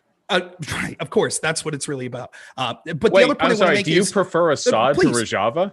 Again, I don't care to deflect to talk about your efforts at regime change. Wait, you brought it up. I wasn't talking about regime change. Again, that's exactly what you're talking about. You're talking about, well, yes, when I say the real reason we're there is to topple Assad, you're like, that would be a good thing. We could have another debate. No, I was only saying if it time. happened, it would be a good thing. The project there was the Kurds having a separate area so they wouldn't be persecuted by Turkey or by Assad. We get it. We understand. We understand that people want regime change and think it would be based. The leftist interventionists want that. Rojava wasn't moving into Assad. Wait, you're completely making this up. Rojava wasn't moving forces to go dethrone Assad. U.S. soldiers weren't participating in that effort. You just said that you would be in favor of it. I said that if it happened, Rojava is preferable to Assad, but that was not a project of regime change. Okay, well, that's what's going on there. We could see there have been generals and others that have talked about that one of the reasons that we're there is actually to apply pressure on the Assad regime and lead to eventual regime change of it. That's one of the reasons that we're there. But the other point that I want to make on what was said here, again, what was said here by Stardust and Bosch was this. They said, no, wait, I'll talk to you for hours afterwards about it if you want, but I want to address the point that Stardust made. We do. Hold on one second. Okay, I do want to give Rob a chance to respond, and then I promise we'll come right to you, Stardust. Okay, both of you seem to make the argument, right? And correct me if I'm wrong, that it was about not inspiring a lack of confidence. That if we would have came out and said these people were doing poorly, it would have led to a lack of confidence in the ANA, which would have caused a debacle, correct? Both of you said that, right? I was going to make the point for us to get us back to the discussion of Afghanistan and try to talk about what our role is in the aftermath of the withdrawal. So but what we see is, so the rationale is, well, we couldn't remove. I have executive dysfunction, so I struggle when speaking over people or being spoken over. So I don't like to interrupt. Sophisticated air forces in the world. So We couldn't remove our U.S. allies and U.S. citizens were there, because if we did that, it would have led to a lack of confidence in the ANA. Well, congratulations, by not doing that, the ANA had so much confidence that they lasted 11 days. So it seems that the reason that is given of, we couldn't be honest about it, it's because the ANA would have eventually failed through lack of confidence. What would they have failed in 10 days instead of 11? And at least we would have had our $85 billion of military equipment back. ISIS would have continued to be detained, and our allies would have been brought back home. This seems like a kind of a hindsight thing. I don't think anyone expected them to fall as quickly as they did to the Taliban. It seems like a lot of the problems that we face with regards to the ANA was a poor understanding of the operational effectiveness of the ANA. Plenty of their soldiers were fighting the Taliban. They'd been dying by the hundreds every month. It's not like they were no strangers to combat. Many of them were quite hardworking. The problem is there wasn't a perfectly consistent understanding of how effectively the broader communication and administrative operations could actually hold things together. And additionally, there is an argument to be made that things could have been potentially made worse, or we could have prevented a Hail Mary if we had emboldened the Taliban by signaling our departure sometime beforehand. Just imagine a mediascape, okay? We build up the ANA for 20 years, and then we make it clear we think they're going to fail by hastily evacuating everyone before pulling our troops out. Then the Taliban mass around border cities, start slaughtering as they move their way inward, and what's the narrative then? We undermined the project of 20 years because Biden was looking for a quick optics win. The ANA could have held up if only we hadn't undermined their ability to defend themselves. It seems like this is one of those situations where everything was so fucked from start to finish that no matter how things were going to go, there was going to be an element of it that was mishandled. I think we can talk about the elements of the mishandling in a fair light without acting as though we had like perfect operational knowledge and hindsight on how this could have played out with the withdrawal. Rob, I have a feeling you want to respond, and I'll give you a chance to respond. But just to be sure, in case there's anybody else that wants to respond as well, it's been moving fast. So in case Emma, Kay, Carr, looks like you got your hand up. Yeah, I'll be quick. I just wanted to propose a slight shift in topic. If we can maybe look, in keeping it on Afghanistan, look at what the panel would think our responsibility is to Afghanistan now in the aftermath of our withdrawal. I think that would be a more productive discussion. Reparation. That's I think placing blame where it needs to be and calling out the left that said that we needed to elect Joe Biden for his foreign policy acumen. Yeah, okay, Democrats, if that makes you better. That said we needed to elect Biden for his foreign policy acumen is something that we should do. We could talk about that in a second, but even still, it was an impressive bit of sophistry that Vosh used to deflect. But even if all of that's true, we could see how it wouldn't play out in the reality that he's suggesting. For example, we see that the Taliban understood that the ANA was so weak that they were able to totally take over the country in 11 days. So his argument, well, if we would have signaled weakness and we would have withdrawn, one, we did signal that there was going to be a withdrawal date, so they knew we were eventually withdrawing. So if they were going to use that opportunity to circle and massacre, I really tried, guys. And secondly, I really tried. Like people, it sounds like what Vosh is saying is something that seems like, oh, that could be in the realm of reality. It's not. The Taliban took over in 11 days. So everything that he's saying. I'll do another shot if I get another super chat. I'll do another shot. Not getting our assets out and not getting the prisoners out. None of that's a defense of it. The reality is the exact scenario that Vosh is talking about literally happened. You can't imagine a foreign power like the Taliban taking over quicker than 11 days. He's literally saying if we would have got all those things out, they could have taken over in 7 days. And then magically they would have decided to massacre people when they didn't decide to do it in that way in 11 days. Why would they have behaved differently if they were able to overtake in a fewer number of days than 11? That's not what I said. I said that it could have been that way, not that it would have been that way. It's okay, so it's not a defense of Biden's actions then. No, saying hypothetically this could have happened, but I have no reasons why it would have been different. No, it's an indication that I get there's tension between you guys, but I think Kay actually, I would like to, hear what she has to say. So thanks, moderator Stardust. Real good contribution there. Jesus Christ, well, I'm just saying, I'm getting tired of I'm looking to. Thank you, Stardust. Whatever so much tension between you. I had gentlemanly values that I knew you for. Look, all I'll say is, and I think I think Kay wanted to talk. Kay, what do you got?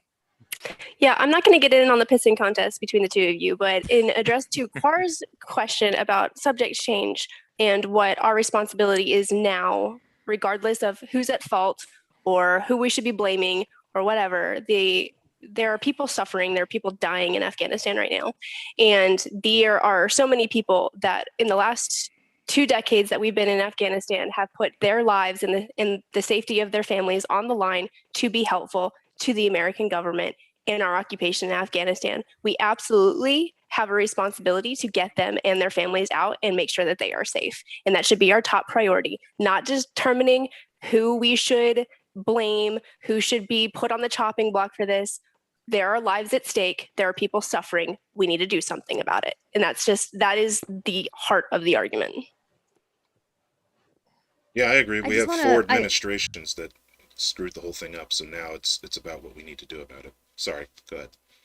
No, gonna mute I'm myself. glad that you got to speak. I'm sorry if I'm overstepping. I just sorry about that. No worries, you're fine. Okay. I think that let's see. We did. Anybody Sphincter of Doom?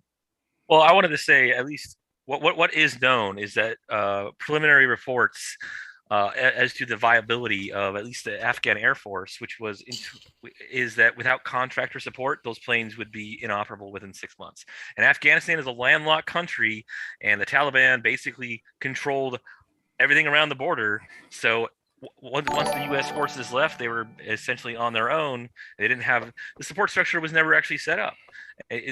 Once the U.S. was there, and once they left, it's gone. But I do agree that we should instead focus on what do we do next, because I mean, whatever's going on between Rob and Vosh, I don't want to be part of. And honestly, honestly, I think it's one way.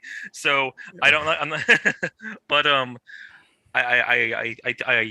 I just want to support the Afghan people. I think that we should commit an enormous amount of money to restructuring the region as best as we can, not through hard power, but rather through investment, through reparations, and through the establishment of hospice and refugee centers in the region, so that people fleeing the terror of the Taliban have the ability to reach them and safe airports where they can be fairly assessed as asylum seekers in the U.S. I mean, this is why that you see tension. It's because I'm calling out people that deserve to be called out. So we started off calling Biden Big Balls Biden. It's only because of his failures that we have the Taliban that is now running that country in the way in which they're doing it. And so what we see is Biden made the Taliban? Holy shit. Again, how vulgar are we right, allowed so- to be on here? so again, what we Big Balls see Biden. is Big balls. right, Is so not a big again, deal. Cool. So again, what we see is the bragging of how Biden handled this, simultaneously saying, "Oh, the situation's such a disaster that we have to give all these reparations and all of this money." What we should have done was set up a system where there would have been a transition of the people that were our allies, including the great Afghani people that fought with our troops, to make sure that they got out of there before we closed down Bagram Air Base, which would have allowed them to be protected and get their families out. Instead, what we see happening is people like Vosh that supported the very people and the decisions and actually think it was good that caused this mess are now saying that's okay because I get to achieve my socialist dream anyways, of saying that we should finance all these people anyways, right? So it's a win-win for them. They cheer for the destruction and the bad policy and then say, "Oh, what a shame that happened. Now we have to do my other big government policies that we wanted that includes financing these people and things like this." The reality is those people that helped us the people that helped us, we should help. But the problem is what we see happening is in the rush to accept people from Afghanistan, we're not vetting people and we're bringing a lot of people. There was a story this week about child brides that we were bringing over. And so there's a lot of bad stuff that's happening in the name of, "Oh, we fucked up. Now we just need to bring as many Afghanis as possible or help as many child brides Afghanis in the as U.S. I was just going to say that you're okay with it? there are states where deflection. people are allowed. No, have come a on. question. That is so Child brides are legal in the United disingenuous. States. I have a question. 100%. I think okay. We haven't heard Rob, from can you Sybil keep in it a at while. DMs? It's Sybil, would love embarrassing to when hear you're from like you. this in public. I think I'm doing great. Thanks. Go ahead, Sybil. I was just curious because everyone here has mentioned so far the people who have helped us. Do we feel that we have any responsibility to everyone else in the country that may be fearing right now or maybe, wanting to leave because of the new rulers? I believe we do have a Everyone here has responsibility. just mentioned, Yeah, huge one. We Trillions of definitely- dollars worth of responsibility. after all Four the damage we did. administrations went into fucking up the landscape of that country, and when we started with Bush, it was fucking shock and awe, and we were literally leveling goddamn cities. And in our efforts to prop up and I believe always functionally useless ANA, we went and caused more terror and harm across that country to a lot of people who just want to live. And the worst part about it is those actions that we do just fuel insurgency. It just fuels the numbers joining the Taliban. So we have so destabilized that region that we absolutely have a responsibility. And Australia, our fucking lapdogs in foreign intervention, have a responsibility. And fucking Canada has a responsibility. And Germany has a responsibility. We absolutely have a responsibility to every citizen of that country that wants out. Well, there's another thing that we haven't discussed yet is that China is playing nice with the Taliban because they want all those natural resources. China is not too friendly to a lot of Muslim communities, as we found out. Right, China. but I don't like Yep. that argument because Yep. that's basically saying let's keep out China and continue doing I- what we're doing, so That's that not they what I'm don't saying come at in all. and do what we're doing. I'm not saying that at all. I'm saying that that's another thing we have to consider as to what's going to shape the suffering of the people in Afghanistan. I'm not saying we should stay because China will swoop in. Okay, the problem I have here is, and it's something that I've seen quite it with often. the left? What you see is people, we could call it the left, we could call it the interventionists, the neocons, etc. What happens is they'll say things like this. They'll say, oh, our intel agencies and our generals and these administrations, they fucked up so bad. Now we owe these people around the world. And yet they continue to support those agencies. For example, when Chuck Schumer told us I wonder if the rest of the panel is going to realize that I've turned this into a drinking game. What does this put out have against to Trump. do with Afghanistan? I think Well, it's if you'd great. let me You know finish what? it, if you'd I'm let me down finish with. I think I'm down with your strategy. I think since they fucked up, we should just like completely scrap every institution that we have that's ever fucked up. I think it's great. No, what I think's funny is it's constant. What you see is people that constantly support the very people that are fucking it up, and then say, "Oh, now that they fucked it up, now we owe something."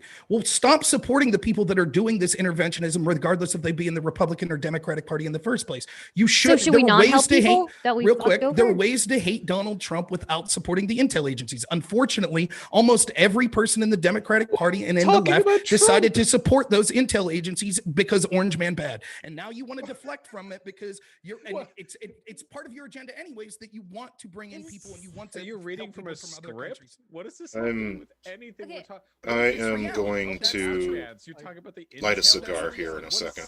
I'm sorry. This is just all language.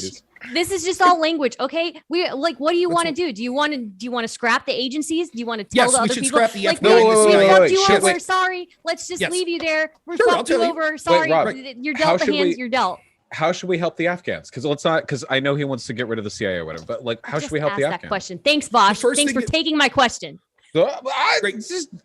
Great contribution is always Mansplaining. The first thing just we kidding. do is I'm do joking. know I'm how joking. we stop. Like for example, it would be like saying this: if we had a Jim Rob, Crow answer police the goddamn department- question, Right, I'm please. answering it. The way we help Afghanistan is by first ensuring that we never devastate their country again by holding those accountable that were deserving of it. The second thing we should do is the people that helped us in Afghanistan. This is so fucking stupid. Unfortunately, the amount of people that the intel agencies that the left and the Democrats supported have fucked up countries. We don't have the money or resources to help. I'm Should gonna we help eat the my people own of arm. Iraq? Should we help the people of Libya? Yeah. Should we help Yes. the people of Yemen? Should we help must. the people of Saudi Arabia? Yes. Okay, so how much money Move do we on. have to do all of this? We I'm hold gonna- on I'm one gonna sec. eat my We own We arm. print our own money. I want to give if there are any last people that have any quick responses. I'm gonna eat Namely, my own arm. Sorry. Yeah, foreign Yeah, we should help all of them. interventionism fucks up the planet. There are 800 military bases across the world. Yeah, we owe a lot of fucking people a lot of fucking reparations, and we got the money for it. We spend I have a quick $725 billion a year in military spending. I think that we can relocate some of that money into helping some of the people that we've royally fucked over the years. Goddamn right. Absolutely. It's sort of utopian nonsense from people that don't understand economics that think that we have infinite money to spend. How much money When should we spend other on the people of the countries- United States as well? Like she literally when, just when said other we should countries are take- doing look well, at- we do well. Well, guess what? Look at their worldview. Wait. Look at the Let me worldview of say these something. people here. One thing. Go ahead, Stardust. One I'm second. sure it'll be another Please, amazing please. contribution. Okay, Please, go ahead. great. Yes. I'll be sure to not say any jokes this time. Okay, so don't you think if we focus on helping other countries and helping them succeed, Oh my God. maybe we wouldn't need to get involved militarily as much as often, right?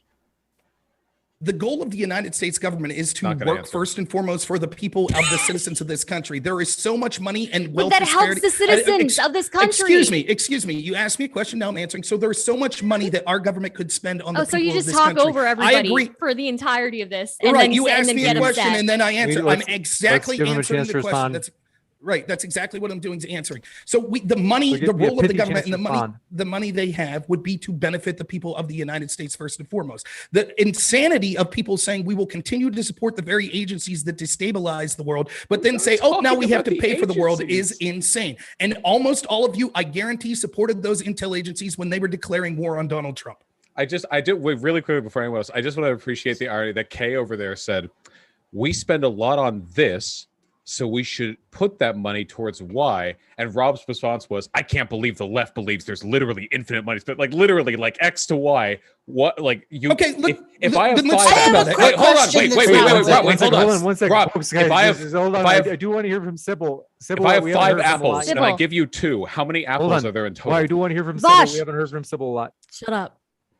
I just wanted to ask a quick question that I haven't heard a whole lot of people talk about when they do discuss Afghanistan. Somebody just mentioned that China is ponying up to the Taliban and treating them nicely. How do we going forward handle our relationship with the Taliban now that they're in charge? Good question. I can answer that. So our relationship with the Taliban doesn't need to be direct at all. The first thing we do is stop creating the conditions that fuels insurgencies. Chaos and instability fuels insurgencies. Every time one of our fucking bombs kills a child or civilian, the Taliban is right there to put a rifle in the hand of the crying parents and tell them it's time to even the score. So we need to stop creating insurgents in these unstable regions to begin with. Secondly, if you fuel and build up the material conditions of the people who aren't in the Taliban, it makes them less likely to seek out strongmen and warlords of ultra-conservative fucking terrorist organizations that are trying to take the country. If you help them build mutual support and aid networks and dual power structures within their communities, they have the ability to fight back at a community level against the Taliban so that you don't have an organization like that holding the whole fucking border. That's what we do. We don't need to address China directly. We don't need to address the Taliban directly. We need to provide the material resources to empower the actual people of Afghanistan to fight back against these forces domestically. Okay, 2 things on that. One, what Carr said initially was exactly what I was saying, which everyone was saying, well, we can't focus on that. We should stop the interventionism and stop supporting the agencies that do the interventionism. That's literally what Carr just said. As far as giving the assets and the money, I'll answer Vosh's Apple idea when it comes to this. The problem is when you start to do all of the programs that the left-wing people on this panel would want. Okay, there would be 5 apples. Now let's take the analogy further, right?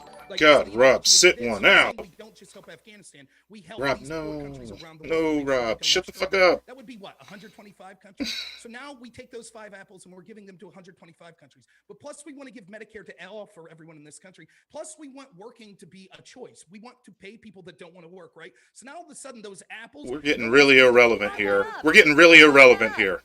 Okay, let's take away the healthcare for all and stuff. What the fuck? Carr, real quick, fine, we'll take that out. Carr, do you agree that we should be giving this money and these assets to destabilize countries around the world? I am saying. The countries we destabilize. Yep. Okay, how many is that?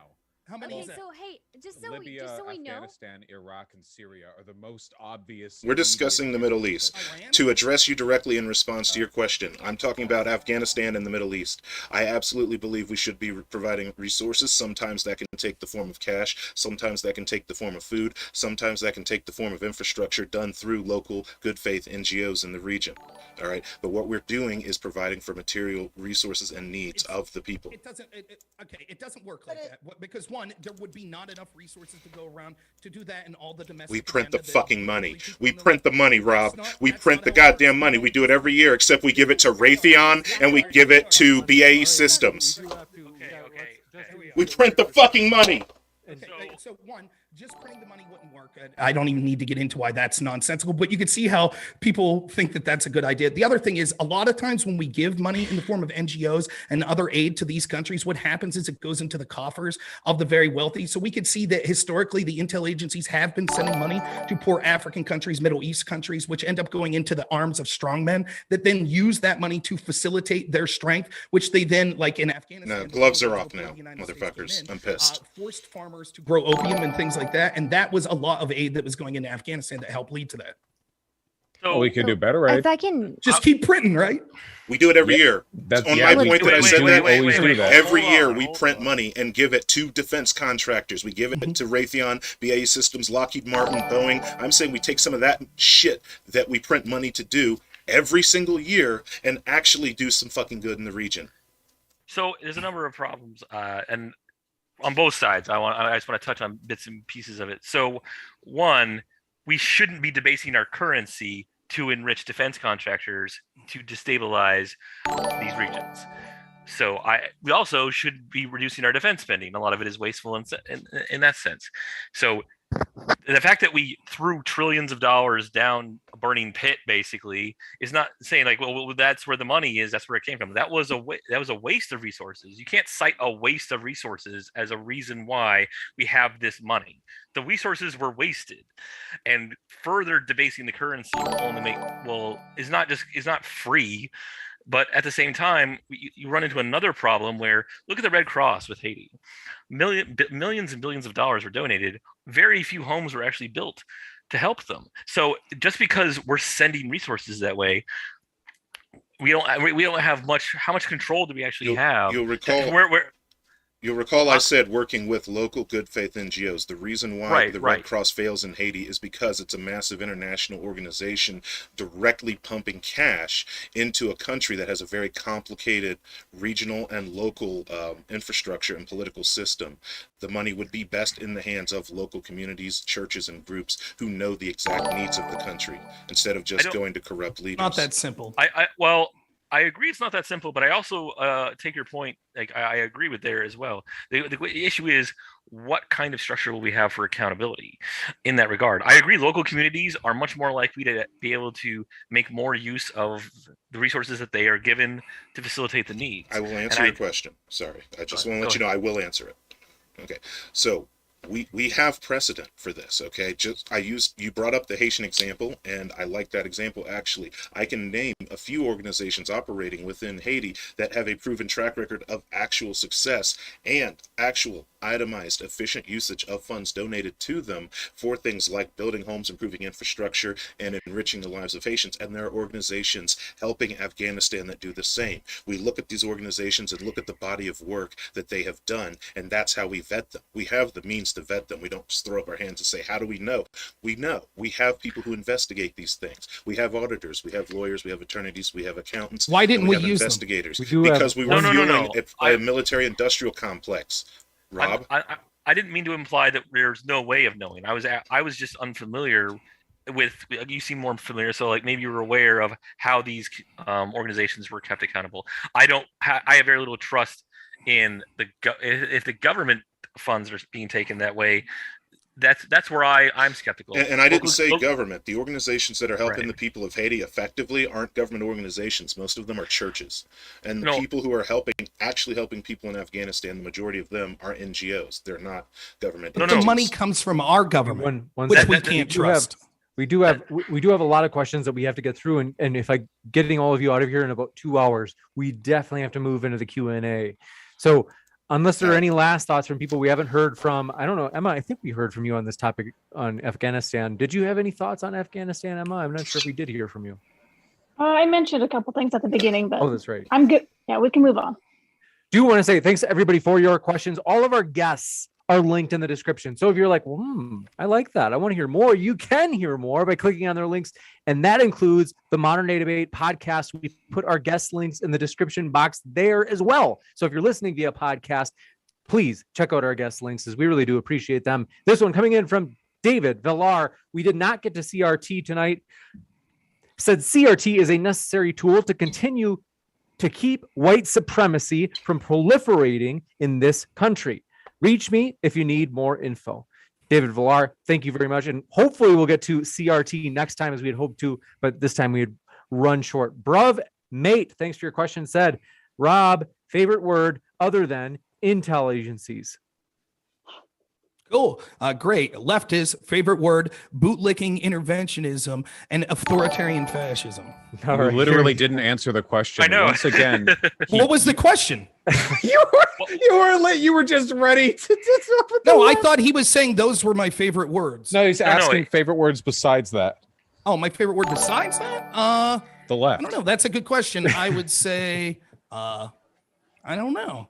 I just think it's funny. That's what it is. Okay, this is gonna be if anybody cares what my favorite word is, it's indubitably, because it's adorable, and it's fun to say. I like saying duty, but like it sounds like duty. You got it in, bruv. This one from Wolf says, "Can Robert and Vosh just get a room already?" No, we've asked him to, but Madus, he would have to pay for it. He's the socialist with the money, so. This is coming in from Meduse NCO, says Trump kept delaying the withdrawal because the Taliban and Afghan government didn't meet the requirements for our departure. Mr. Big Balls Biden lover. Am I to respond to that? I feel like that was cut off early. Did he run Yeah. out of space? Well, that I mean, was actually it. As, you can Big kick the Balls. can down the road forever if you want to play that game. If you set like conditions and then say you're not going to withdraw until those conditions, but then he kept setting withdrawal dates, but then he kept not doing it because I mean, you could justify anything with that. The argument would be how legitimate were those conditions and to what extent were they employed in good faith. And considering how often he played this juggling game with the date for withdrawal, Not only that, but how much in good faith are the Afghan government and the Taliban actually like? Oh yeah, I guess I just won't meet these conditions, and you'll have to stick around for a lot longer. Oh well. Yeah, why would the ANA want us to leave, right? I mean, Christ, we were, keeping the walls up. Conditions was the justification for staying there. That one. You got it in this question. Coming in from, do appreciate it. The 99 Da says, Vosh, will you debate Rob? Didn't I? Didn't I? Tonight was Did we meet again? I think he means what this was. There's a lot of Rob. I think he and means Vosh tonight. one-on-one. Yeah. Andrew August says, Rob, which people did Biden specifically release that directly attacked U.S. interests afterward? Or is this an empty claim? You don't substantiate a whole lot, so it's hard to tell. So according to the chairman of the Joint Chiefs of Staff, Kirby, the Taliban people that they had specific threats that were going to attack the United States at the Kabul Air Base and that led to 13 troops dying actually came from Bagram Air Base's prison. And so what we take, if you take in conjunction everything they've said, we heard Biden say, we expected the Taliban would eventually take over. We just didn't think it would be 11 days. But we know that they left Bagram Air Base, including the prison. The Taliban then, that meant that Biden and his team knew that eventually the Taliban would come in and have control of that prison. Predictably, what happened was they freed the ISIS prisoners, which we're told by the chairman of the Joint Chiefs of Staff were the prisoners that actually caused. Oh my God. Can he say Kabul correctly? Direct action that led to those ISIS bombers being freed to kill American troops. Please say Kabul correctly. Jesus Christ. I think whoever said that either was misunderstood what Rob was claiming. Rob was claiming that that Biden essentially allowed prisoners to be released in Afghanistan, where the question seemed to be that Biden actively released someone from an American prison. No, is not what. So, do we know Biden wasn't the one who suicide bombed at the Kabul airport? I mean, he is an empty suit that looks like a zombie, but This one from Chloe McLean says, amazing beta. Thank you for that, Chloe. And Justin Newman says, everyone, if you had to pick one, would you allow 1 abortions or 2 mandatory COVID vaccinations? Oh, I'll answer that as a pro-life activist. Oh, well, it's easy for you. Wait, let her. Okay. I'm a more left-leaning pro-life activist. I am in support of vaccinations, and I think that overwhelmingly the anti-vax whole movement with COVID is overly political, and I think it's ridiculous. And I do find a level of kind of hypocrisy with refusing to wear a mask or refusing to take the vaccine and then saying that we should care about all life. I do acknowledge that hypocrisy. I'm not super pro of the government mandating things, but this isn't the first time that a vaccine has been mandated. For me, it comes down to what can we do as a society to save as many human lives as we possibly can. And if that means taking a vaccine, if that means trying to prevent abortions in any way possible that we can, that's what we should be doing as a society to move society forward to making it better. That's a bad way to look at things, because that would mean that people would never take any risk. That would mean that our speed limit would be 5 miles an hour, that we would never leave our houses, because that would alleviate the original dying. question, though. The original question. Yeah, I can't determine. I think that if I knew definitively that the aborted ones were all being actual persons and lives, that seems worse. But both are incredibly heinous at that point. So it's definitely a difficult question. If you're just going to go with the math, and I don't think necessarily morality just boils down to math, but just from a mathematical standpoint, let's say we all got vaccinated day one, and the 700,000, I think it is so far, that has died from COVID were saved. That many babies are aborted every year. Now, I'm not pro-life, but if you're just going to go straight up math, and I had to pick one, and I couldn't pick neither or both, then I would have to go with no abortions. But that's just the math, and that doesn't necessarily. Yeah, this is some tough utilitarian calculus. I think I would have to permit abortions, but not mandate vaccines. It's rough because I want to also mandate vaccines, but I think the total amount of social harm done by outlawing abortion might be greater than whatever harm would be done by us addressing COVID with non-mandatory vaccines. That's a really tough one, though. I gotta. Utilitarianism. My abacus on that one. Utilitarianism is always difficult because how do you weigh this social harm versus this social harm? Why is murder worse? How much worse is murder versus theft or whatever? Just because we have a lot of questions, we've got to speed through. Anybody else who's willing to respond to this question? Yeah, real quick. I'll say it fast. I would want to allow abortions because they aren't saying I can't mandate lockdowns, masks, social distancing, and other things like that. So I at least have some other steps I can take to fight COVID. Anybody else? Just you got it. That's fine. Jumping into the next one. Thank you very much for your question. David Villar says Rob is way too aggressive. Says he monopolizes, and then let's see, blah blah blah. Rob, do you think this is true? I would say that maybe I have a case of toxic masculinity, and it's what I often see is that people that are used to dominating the direction that the narrative goes, and that there's multiple people usually against my position on these panels, don't like it when they actually have someone on the right that's willing to passionately fight back on the issues. And I'm just kind of tired of the bad faith nature that you see on many of these panels from people that are hypocrites and things like that. But I'm not angry. I actually have a lot of fun doing this. And yeah, maybe I do come across as too aggressive, but I think it's warranted. Sure. Yeah. Okay, so Rob, I actually have watched you debate before, and I actually have an immense amount of respect for you. I think you're very skilled. I'm just butting in because I know that there's a lot of other people here who probably want to say something, and also because I'm obnoxious. So yeah. I don't have hard feelings to anyone here. That's fine. Okay. Would you say you're a Sigma male? That up. Would I say I'm what? A Sigma male.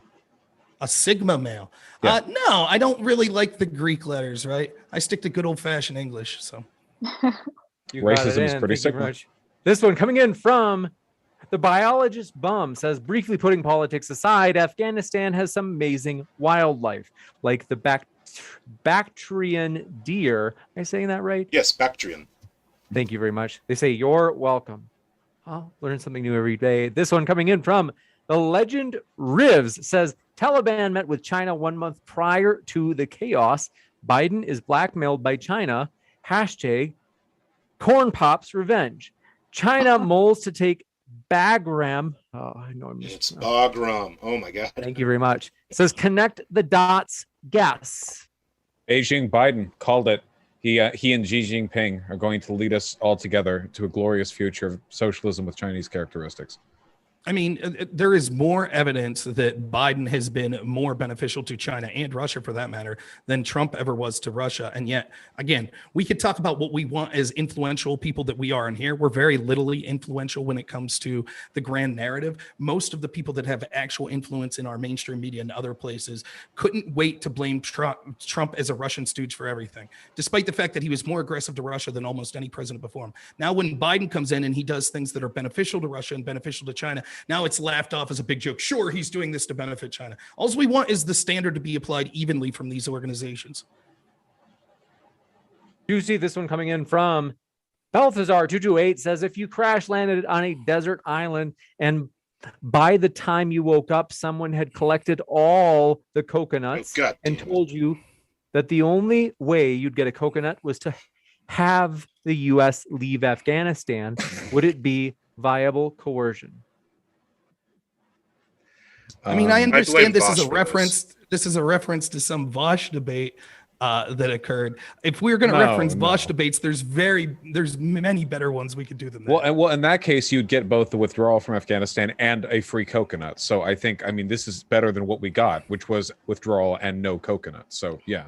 I would like to point out that this analogy is not very great in general, because just because you have all the coconuts, what else is on the island? Can you fish? I mean, I don't know. Like coercion requires threat of force. You have to be under duress. What about threat of starving? This one coming in from You could get a fish. What? Oh, I was just replying to the starving. You could fish. You could, hunt a bird, kill a bird. All the birds are dead. The fish were coconut fish, and they got collected too. It's not. But that wasn't mentioned. But that wasn't mentioned in the initial. Peak discourse here. Next question. Nor was the presence of fish, though. All right. Okay. This one coming in from Amanda Troutman says, panel, what about the effect of regressive Republican policies that limited and continue to limit immigration from non-wealthy countries? It definitely has an effect. I'd say that for sure. And that's something that we're going to have to fight doubly hard to undo and fight against in terms of the narrative to actually help the people who are trying to leave and escape that violence. It has a huge, huge problem. That's why we buried 500,000 people in the Middle East between Afghanistan and Iraq. I'm not sure what the actual numbers, and if we factor in legal and illegal immigration into the areas that people come from, wealthy versus unwealthy country. I'm not sure what those numbers are. I would think that those numbers would start to go to more. We take more people from countries we consider non-wealthy than countries we consider wealthy. Again, I think I'm just going to disassociate for the rest of this stream. Carr and me both agree that we should stop disastrous interventionist policies that create harm. But Carr thinks that we should then use the wealth of the United States by printing money and other things to give to these people to help those countries. I think that would be too massive. And there are so many problems at home that we should focus on the people at home and stop creating these problems around the world and allow these countries to fix the problems without the U.S. intervening. This one coming in from, do appreciate your question. Secret XX Stars says, Rob, what if you've been muted this entire time and you're just shadowboxing a hallucination of Vash's voice? I'm sorry, James. I hate to interrupt, but I actually have to run, guys. I'm sorry, but my child is sick and I have to go tend to him. So. No worries. Totally okay. okay. Hi, Kay. Have a good one. Thanks for contributing, Kay. Take care. Appreciate it, Kay. And then this one. Oh, yes. Rob, what if you've been muted this entire time and have just been shadowboxing a hallucination of Vash's voice? Well, one, if it's a hallucination, then I'm in a lot of problems, I think, that need dealt with. But that would probably mean that all of you are hallucinated, even that questioner. But secondly, if it's not a hallucination and I'm muted and everyone is so perfectly acting that they're just watching my lips run and are able to actually come up with stuff that makes sense to what I'm saying, that would make this panel the most impressive panel that's ever been assembled. So next up, Sunflower says, what % of failed abortions or adopted kids end up wishing they had been aborted, even if those children have higher risk of economic hardship, etc.? They still are glad they weren't aborted. That's a meaningless question because you could apply the exact same argument to like busted condoms or dudes pulling out too late to nut on the stomach, you know? Like, how many children who were born because the guy didn't pull out fast enough say they wish their dad had pulled out fast? Like, no, like, of course, once the person's born and alive and has opinions, then they are glad they were born and are alive and have opinions. Just but, has a like, you could say that has a certain style about his rhetoric, doesn't he? The creation of a human life. No, but the creating something is necessarily. different than intentionally snuffing something out. It's completely different, right? Like, so the question does make sense. And what it gets to, I think, is the point that we were discussing is the idea of all of these factors, although maybe tragic and things worth talking about. The real question is, where do we determine personhood or life or however you want to term it begins? Because Sage, I was joking. I was joking. I don't like to interrupt, and I will engage when I see a topic that I'm knowledgeable on and I feel like engaging. Hi. So if I can contribute, it is not about saying that because they are in a situation where they're exposed to violence in their home that they're better off dead. I'm not saying that. What I'm saying is the net harm to society of all of these children collectively being exposed to violence in their home is probably going to be pretty fucking bad, right? And also, what about all the children, again, sperm that fertilizes eggs and those eggs don't implant in people's in people's wombs. Like, what about that? I'm sure maybe if they had been implanted and they grew up and they hadn't been washed out, then yeah, they would have said the same exact thing. I mean, why are we not focusing on preventing? I see you, Dave. When that's like one of the main ways that people lose children. So I think there's an important moral distinction here between letting someone die and killing someone. Right. If you're walking by a lake and you see a drowning person and you don't intervene, that's not the same thing as going into the lake and holding their head under the water. Those are not morally equivalent. Now, I don't say that doesn't necessarily mean that abortion is wrong. I just don't think we should start drawing analogies to that. So, the only point that I'm making is the argument that who says that they wish they had been aborted isn't really valid, because you can make that argument for people who didn't have a kid at any stage prior. Like that, there's nothing about that argument that's dependent on post-fertilization of the egg. It's equally applicable to anything. Like no one's ever said, I wish my mom had swallowed me. You know, like that doesn't, I don't think it's a good argument. I don't think it's a good argument, although just to be a bit like, cheeky about it, and people commit suicide. I imagine one of them probably uttered, I wish my parents never had me. I'm not, but again, it's not really a good argument. Does this extend? I often say. Oh, go ahead, Stardust. No, you go ahead. No. I've been shouting over people, so. No, I've spoken way more than you, so you go first. I just wanted to say, our concepts on abortion, does this extend to fertility clinics? Because oftentimes they kill several fertilized eggs per site on several cycles, except that this is something accessed only by wealthy people, because an attempted artificial insemination can cost tens of thousands of dollars per attempted cycle. So soon as you bring that in, you are so good, Carr, because as soon as you bring in actual science into this and you bring in the fact that there's so many fertilized eggs that aren't carried to term, then this whole thing falls apart. It really does. I disagree. So my understanding of how it's done is that they fertilize several, 3 to 8 eggs, because the chance of implantation is not great. So they have that much. So there's roughly a 50-50 chance that you get at least one implantation. Those are all dead children then, aren't they? Failure in, but simply, doing good, y'all. Keep the supers coming. I think the alcohol is giving me debate bro powers. I'm fucking morphing.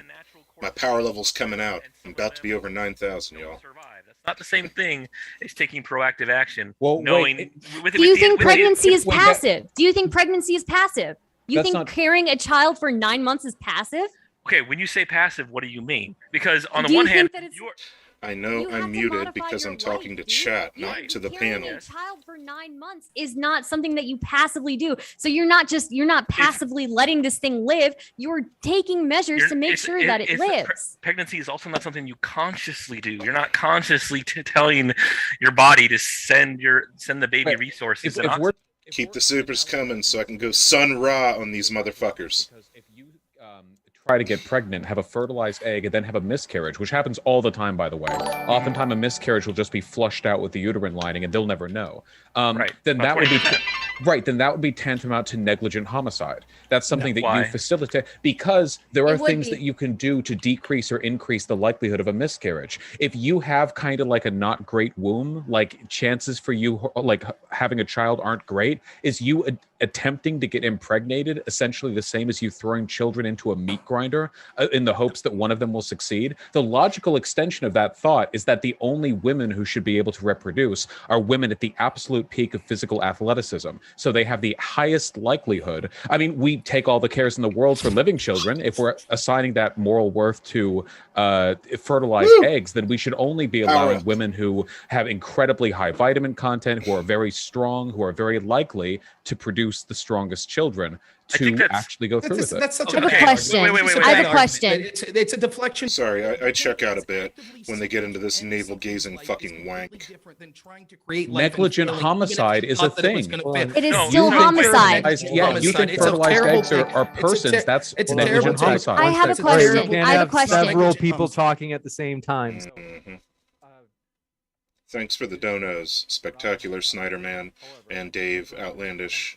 Thanks for everybody with the supers. I'm kind of tuning out of this fucking stupid shit. So let's bring you back to Rob. I know how much y'all love listening to Rob. Is different than trying to create something knowing that there's a chance that that creation won't come to full term. It is a Both are completely illegal, different though, thing. if it leads to the death of a child. It's not a matter of No, legality, as we that is talked not- about. Can That is- can that- I just negligent- ask one question? All right, I just go have ahead, one question Stardust. for We Rob. promised we'd come back to you. Okay. Sorry. Go for it. Okay. Okay, go ahead. Rob, I have a question. If you can just answer it in like one sentence, maybe. Sure. Do you think that personhood it begins at conception? No, I think that it begins at some marker that I'm not sure, but it would be something like brain activity, heartbeat, or something like that. I do not currently think. I'm open to hearing arguments, but I currently don't have a position on exactly when personhood. So or why life aren't you begins. pro? Why aren't you pro?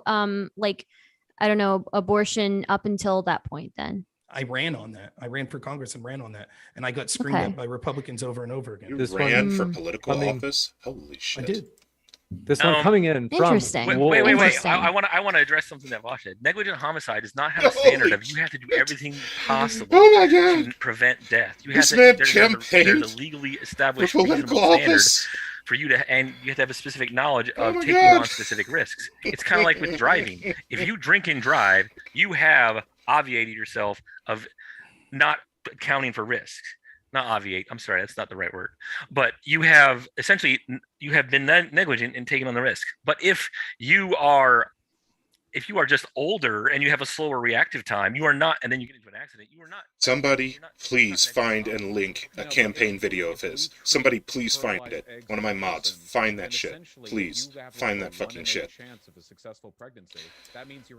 Listen, the CRT's not happened. They decided before the stream to sub out the CRT talk for the abortion law. That's why assigning personhood that early gets ridiculous, because then you start talking about negligence and to what extent should we expect mothers to like take care of their bodies during pregnancy? Is it murder if they deliberately like take drugs? Oh no.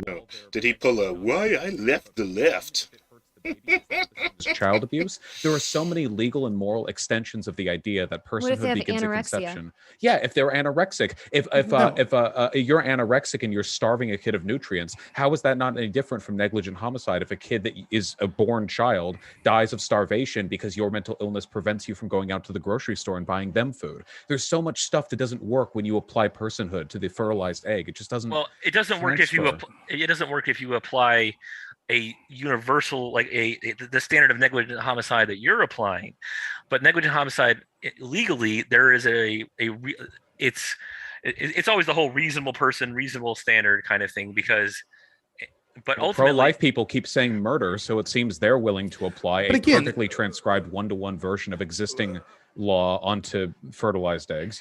They started. But again, that process. it's not the same thing as we said. And again, if we had to choose, even though I'm saying I'm not someone who's made the claim that life begins at conception, but if we had to choose between that and Vosh's stance that personhood is only once a person is birthed, so you could be in labor and terminate the birth if you want. Clearly, the more humane situation would be the conception people, and it's you more could just logically induce consistent as labor well. at that point.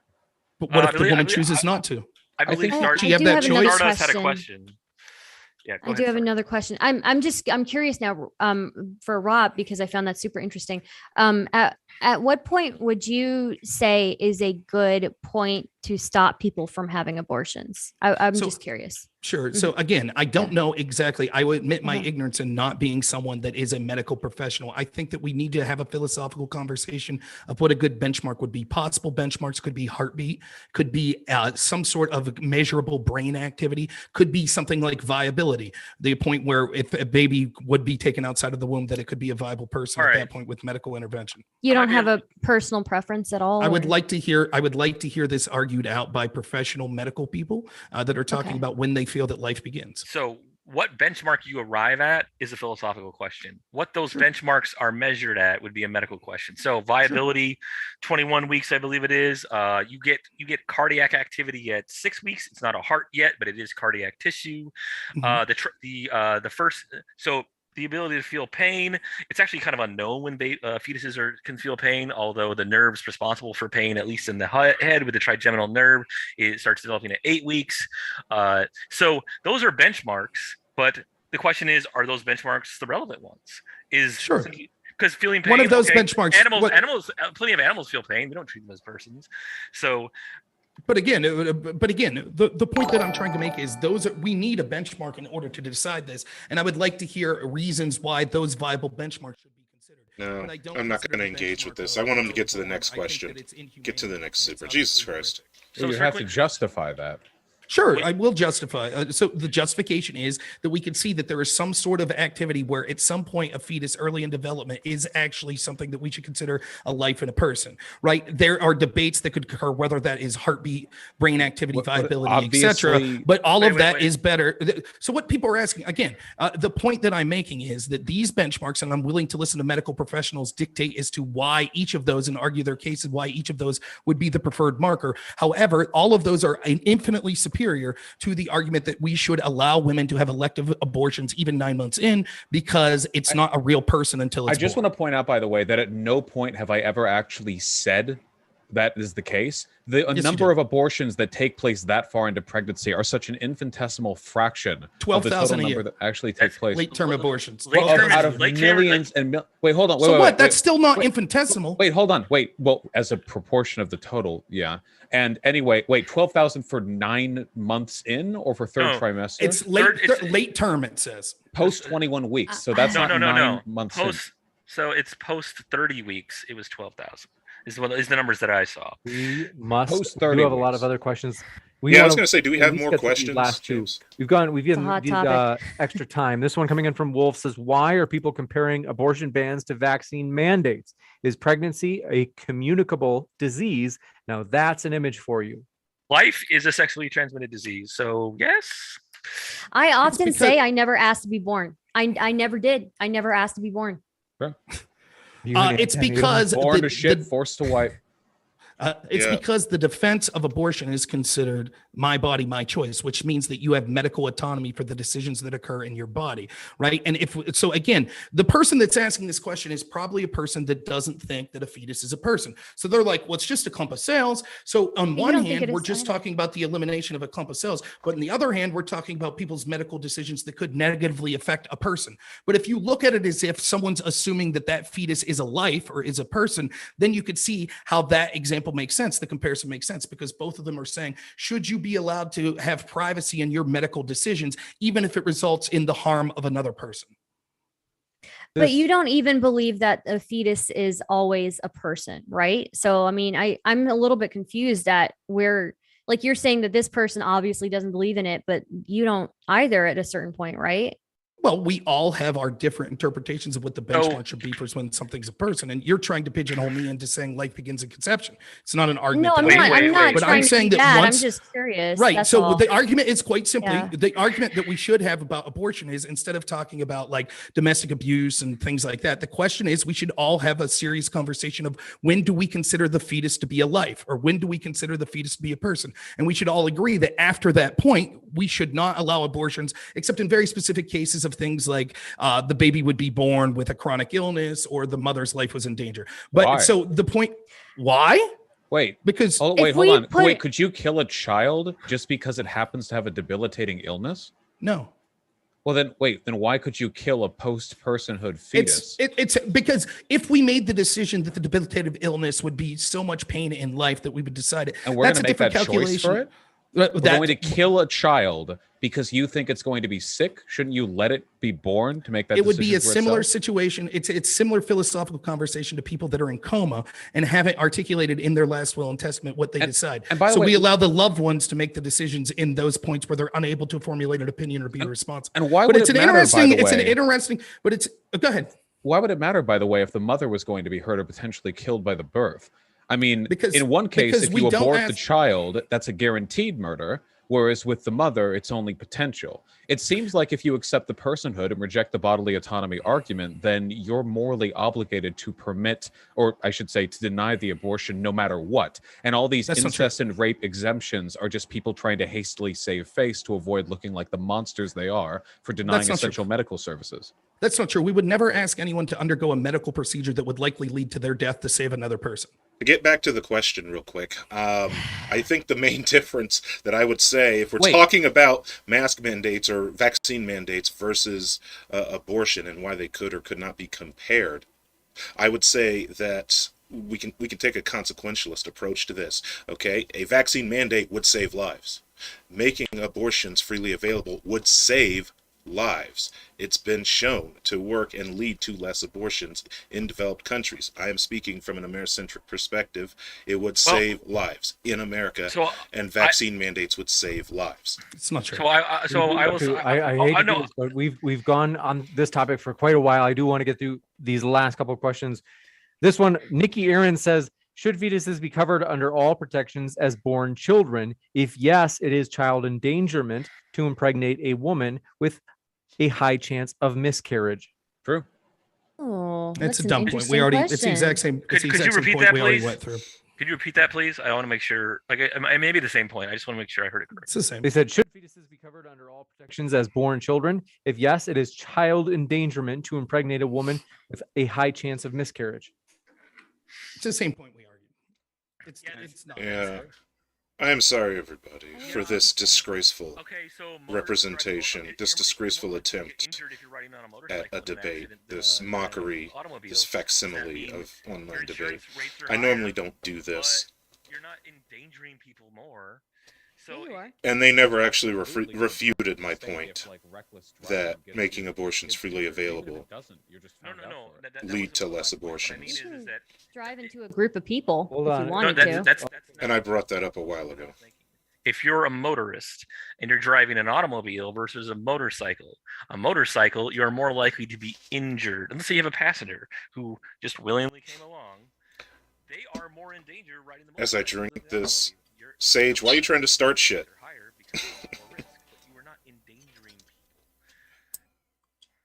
Okay, well, we could take this example further if you want. If this is insistent that we want to keep talking about this. So would Vosh and Stardust? Would you not both turning it agree back that up. we should Rob's going to continue go for child 5 minutes straight. that are born into poverty situations where there's domestic abuse occurring in the house, and they decide to have the child because they Thanks, know that Dave that child's Outlandish. likely to go through an impoverished existence where there's domestic abuse. So should we preemptively charge as soon as that child's think- born the I mother think and you're father missing for my bringing a point. child into that situation? I think you're missing my point. My point is not about the single child, right? My point is what happens collectively to a community when you have a bunch of people who were forced to carry children to term that they didn't want, and forced to carry children to term that would be born into situations where they are going to be exposed to violence and where their siblings are going to be exposed to violence. What is the net result of that? Let me explain. It's a separate argument to the argument that the questioner and the point that you were making here. That's a separate point. The answer to that point is, even if that's true, the question becomes, when do we consider that fetus a life or a person? Because we would never say it's okay to kill a person. I mean, on the one hand, I have a lot of criticisms of Vosh. On the other hand, I've been subscribed since his first YouTube upload. So make of that what you will.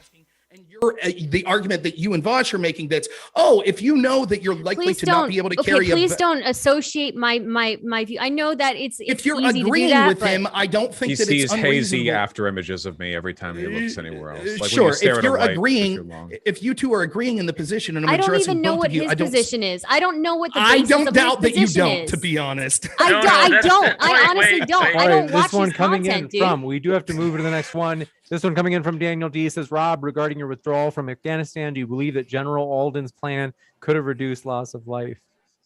Yeah, it could have, but I will be honest, when it comes to the actual specifics, it doesn't. I love the apologism for Biden. Again, I remind you that my biggest criticism becomes to the propagandist and all of the regimes and all of the parties, Intel including agencies. Republicans and Democrats, Rob, that do you have a lied to us. response that isn't just repeating the same thing you've been saying? Yeah, if you over let and me over? finish, maybe I'll get to it. So that's the biggest criticism I have Maybe, with those maybe, institutions. maybe Blame you for Those this. institutions. This is your Is this fault, good? Vosh. Is this good? This is the answer y'all want? No, Rob, we're fine. with the Would you answer. like me to finish my answer? No, So but I remind you, that's the first We'll give you a organization chance that I to- would we'll blame. give you a chance But I to would give say a this. pithy response.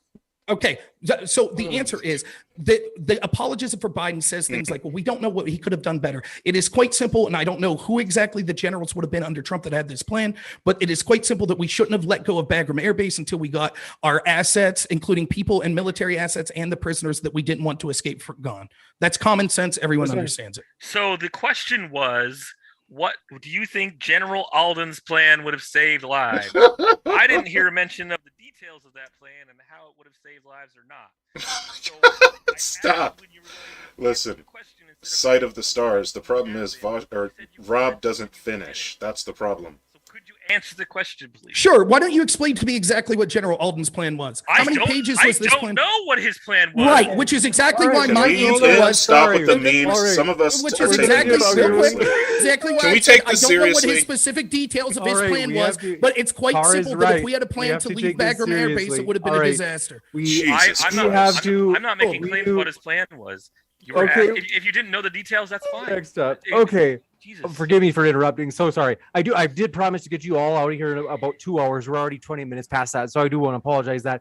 I do want to say all of our guests are linked to the description, folks. We do appreciate all of our guests. And so whether you're listening via YouTube or podcast, you can find all of our guests, Rob's, Cars, Kay's, Stardust, Sybil, Vosh, Sphincter of Doom, SOD, and Emma's links in the description. We really do appreciate them and want to say thank you so much, everybody, for being with us. Thanks for your questions tonight, folks. We are excited about future panels like this, as this is our first one and a lively one to be sure. So thanks again to our guests. We're going to let them go for the rest of the night. But one last, if you guys want to say a thank you or a goodbye, I want to say thank you so much for coming on, all of you.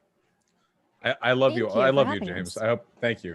My first time with you, James. I had a lot of fun, and it's been a hilarious drinking game to play for the few moments of good debate that we Oh, had. you were drinking? The whole time. Wow. Fair. Are you really an anarchist that believes in vaccine mandates? Just curious. Absolutely. Hey, listen, I believe in empowering communities. All right, I I'm not going to should point- perpetuate something that's going to hurt I should point out. marginalized people. I should point out that just because you're an anarchist doesn't mean you're against rules. You're just against rulers. That's what anarchy means. No Well, gods, it no is the masters. rules. You'll Thank be you. subjected to the commune's vaccine. Yeah, so you can have communities can organize and require to be part of your. It's all about herd I'm immunity. against government, I'm but all I for the support herd. Biden forcing poor and black people to get the vaccine that don't want it. Yeah. Yeah, Wait, go right hold on. ahead. Wait, hold on. Wait, wait. Without going I'm back Great into stuff. consistent. Great anarchy. Great anarchy. I will Hold on. hold them down and do Wait, it, dude. why the id pull? No, no, Yeah, we if you can't- don't have we a can't go vaccine, back into it. yeah, you should get a vaccine. Yeah, I don't get care if you're white or vaccinated. black, Go poor or ahead, rich. Get that Stardust. fucking vaccine. The It's reason okay to is be that- white. It's okay to be white. You don't need I to agree. virtue signal with anything. Okay. But he calls himself no, a I just black wanted to anarchist that talked look. about I just Let's not- it's okay. marginalized It's okay. communities. Right. Look, Don't we cut this okay. off? all right. I just wanted to clarify, like obviously, like I had a really great time. I have a lot of respect for everybody on the panel. And He's waited till the end to try and yeah, take some shots no at me. hard feelings about anything, hopefully. So yeah. Hmm. And also fuck all you guys. Sorry. Yeah. This isn't my first time with James. My last time was with economics. Some of these subjects were kind of out of my wheelhouse, but I'm glad you guys had me. I hope I contributed to things productively and was not too boring. I'd be happy to be a part of another one. Absolutely. I second that. Thanks, Emma, as well. Thanks for having me. I love you all And, very much. Take been care. fun. for Okay. having me. I had a lot Thanks, of fun. Appreciate it. Thanks, everybody. Have a great rest of your night. And thanks, everybody, for watching and hanging out with us Peace tonight. out. We will see you next time.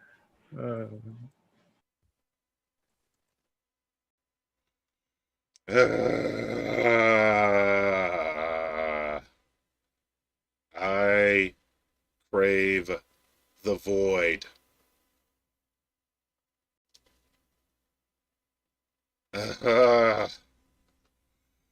This is that part in the movie where you just come home and look in the mirror and you just go, ah!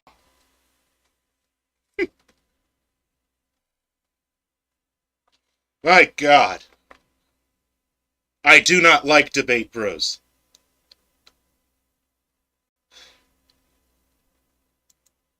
Give me a second to mess with my settings here and get us back up and running here so we can talk to chat for a little bit. I'm going to answer that question in a second, Mr. Mysterious. Give me just a moment here.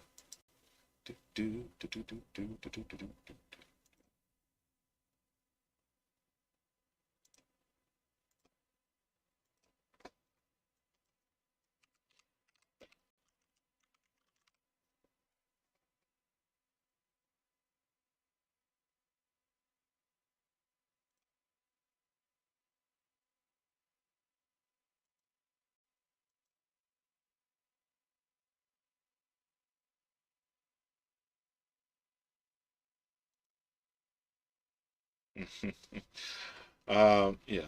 Listen, everybody who's followed and donated throughout this, I really. One more for the road. Let me hit you up. Hold on. Can you still see me on screen in the little camera? Yeah, you can. Okay. One more for the road. Here you goes. Ah. All right. Yeah. Thank you for all the follows, everybody. I'm a chat with chat for a little bit. You all don't have to bounce just yet if you don't want to. I just got to adjust this real quick. Give me a second, please.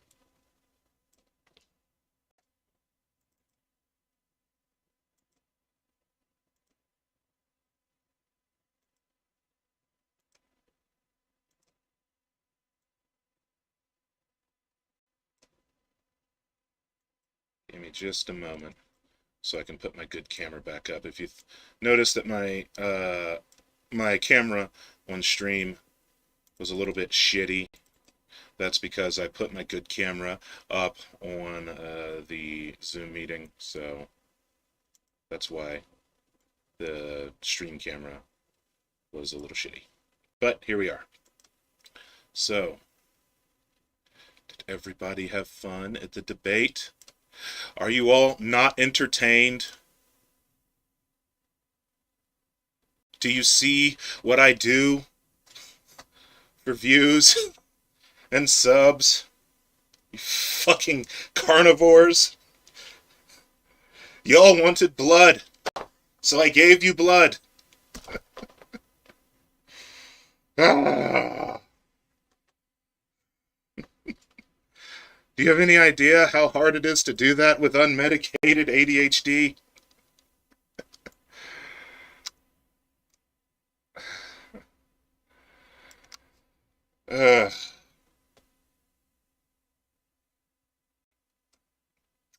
Listen. And at the point, it got to the point, oh, audio upgrade. Yeah, let me upgrade the audio. I'm sorry, everybody. I was using the desk mic, too. Let me give you all the best of my dulcet tones. Coming right up here. Okay. How do I sound? Much better now, right? Do I sound better? Do you love me? How do I sound now? Beer Bash Johnson. Yeah, I saw you up there. Does Carr read YouTube chat? Yes, I does. Rob is a very special case. Thank you, Dave Hetlandish. Now go on Prime K's and vent. No, thank you. Ghostbuster. Astro, I stayed calm through alcohol and mental coping mechanisms and slightly stepping out of my skin mentally, briefly. Listen, I will be the first to admit that due to neurodivergent reasons, there were times where the people were talking and I checked out for minutes at a time. I couldn't tell you what they were saying. I knew it was something that I didn't have the confidence to engage with, and I went to another place mentally. And we're just going to sit here. You know, lead us all through a very brief breathing exercise. We're going to use a breathing exercise used by warriors in combat for millennia. We're going to inhale on a 4 count. We're going to hold for a 4 count. And we're going to release for a 4 count.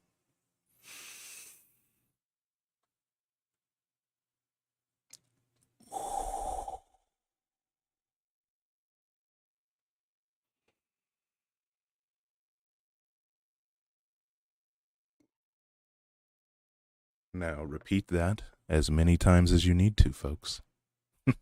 Listen, fellow Discord mods, I've seen some of y'all in chat. I really appreciate y'all coming out to watch. I see some patrons in here and some channel members coming in to watch. I really appreciate you all. You know, yeah, Rob, listen, I hope everyone's paying attention that Rob never really refuted any of my points. Bipolar Honey Bear, you really shouldn't come on someone else's stream and ask them about other content creators. If I want to talk about Vosh and Professor Flowers, that would be in the subject line of the stream, right? So otherwise, no point in bringing it up. Yeah, all he does is gish gallop, and that's why it got to the point where I had to fucking interrupt him because he goes for 5 minutes at a time without breathing. And when I talk to people like that, yeah, I have to interrupt when they take a half a breath because they're just going to keep going. Rob is trained to just keep fucking filling the space with his voice. All he has is a rote memorization of talking points that he can rapid fire like a goddamn LMG. He's like a 240 Bravo at the mouth, just going, brr, brr, brr, brr, brr, brr. And that's why I shouted at him the one time. I'm like, repeat yourself 10 more times. Jesus fucking Christ. And so, yeah, the circle. Listen, anybody that plays a woodwind or a brass instrument, his level of circular breathing is S tier. It's fucking S tier to be able to breathe the way he does and keep flapping his fucking jibs.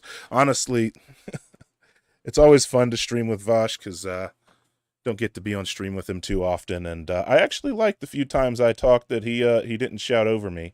And it seemed like he even agreed with a couple points I have, so that's good. $2 Dave, look at you.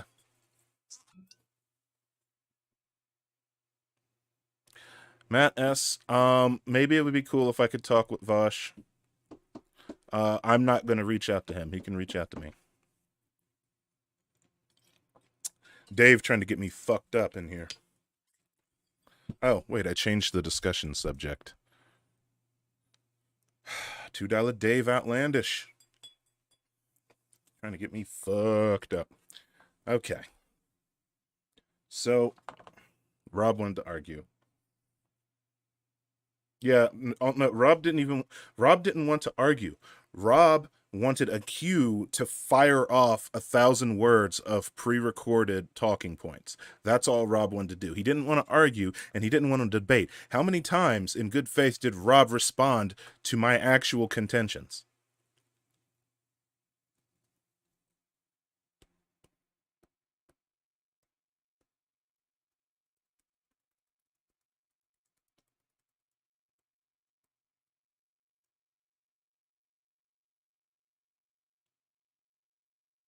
Mr. Mysterious, I'm really sad to say I don't think it would have been a better debate. It would have been a bloody shit show. White people get really tilted on the subject of CRT.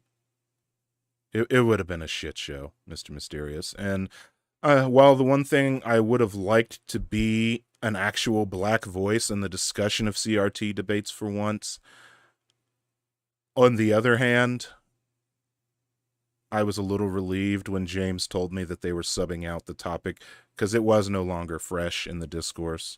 It had been usurped by Afghanistan and the abortion debate. And we didn't even make it to our other topics that we were going to go into. CRT is not an easy topic to debate, and I even have critiques of its technical framing in the modern landscape of what modern critical race theorists, I have critiques of them. But I can't go into that. We didn't even get to January 6th, Matt S. We didn't even get there. We did 2 topics. And here's the problem with that, Astro. I agree. I don't know if Rob is the most productive person to have on a panel, but here's the issue. He pushes views. He's contentious, he's controversial, he's loud, he's very good at spewing a ton of dialogue into the ether, and people will watch for that because he brings the energy level up to fucking here. I'm pouring sweat.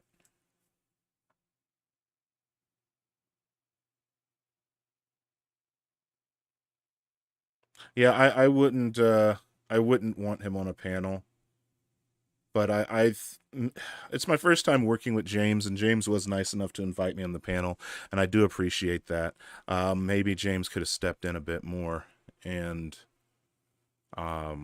maybe he kept people to, because I know in some of his one-on-one debates, he's locked people into timed responses, but this is a panel discussion. That's the thing. James didn't do a whole lot of panel discussions previously. This is his first time trying to do cash in on the panel discussion meta, similar to the Dylan Burns hippy dippy debate streams and stuff. hippy dippy round table. He's trying to cash in on that. So this is his first time. Oh no. Oh no. Oh Jesus Christ. Why would you tell me? Dragon Nerd, why would you tell me that? What? Why would you tell me these things, Dragon Nerd? Now I have to potentially go look at this cringe shit. I'm not going to play it for you all, but I am a narcissist, so I can't help. Oh, God damn it. Well, I got to see what he says about me.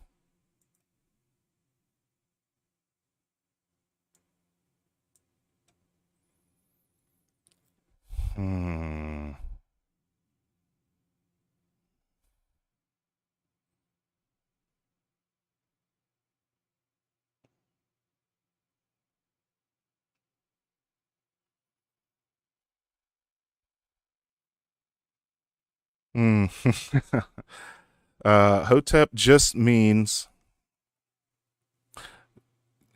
someone, a lover of comedic wisdom and aesthetic.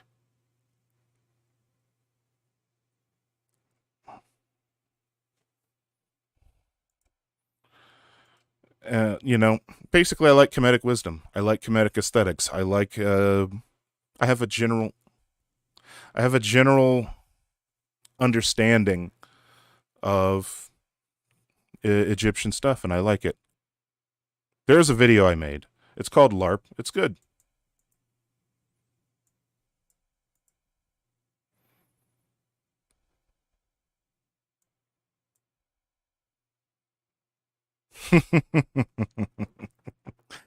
Yeah. I know he's on stream.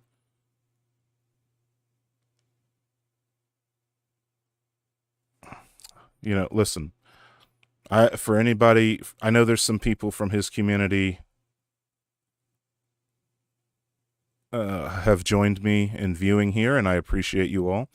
If you like the content that I make, I appreciate you watching. I am critical of Ash, but I don't hate him. I don't really hate anybody. I know, Moose. I don't care. Thanks, thanks for watching. I'm critical. He'll have opinions about me, and that's fine. Listen, the memes about Hotep, basically, it is something that's kind of been co-opted, and unfortunately, some of the worst and most unspeakable people of the movement kind of got amplified. But moreover, the bigger problem that you have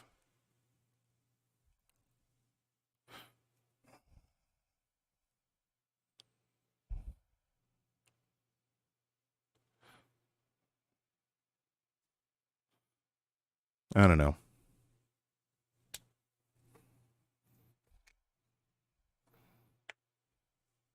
But I don't know. Let's see here. Virtual free. What game are you talking about? I missed the chat. What game are you all talking about, Rappy? I don't know. Following for Twitter clips. Beasticle. I like that name. Beasticle. I don't watch Twitter clips.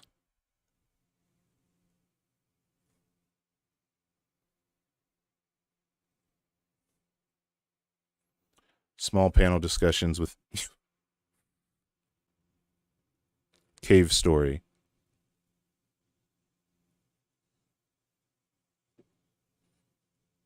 What is Cave Story about? I've never heard of this. I'm looking this up. What is Cave Story?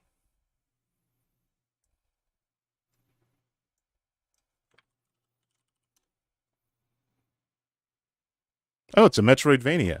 I love Metroidvanias. Yeah, there was Assassin's Creed.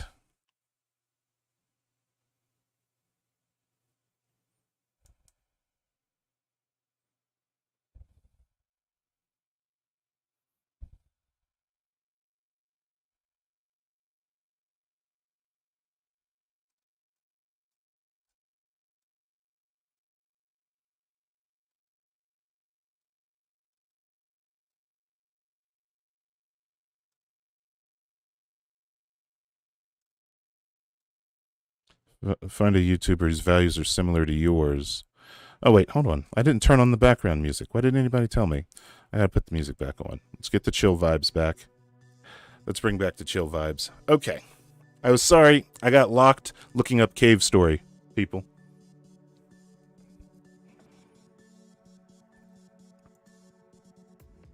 Cave Story. It's about a cavernous interior of a floating island. Huh?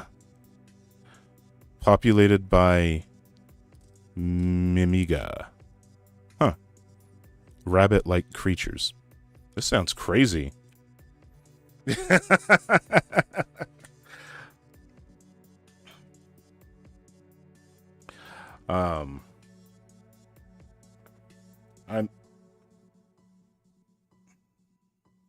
Cave Story does look pretty cool.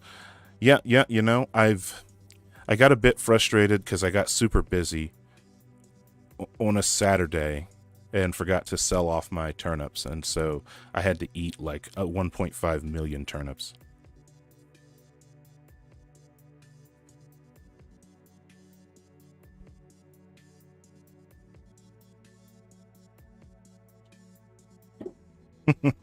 Fun game.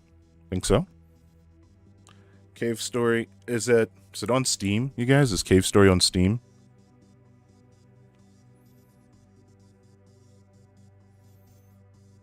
I know who Hyena is. I didn't know Hyena followed me. Heart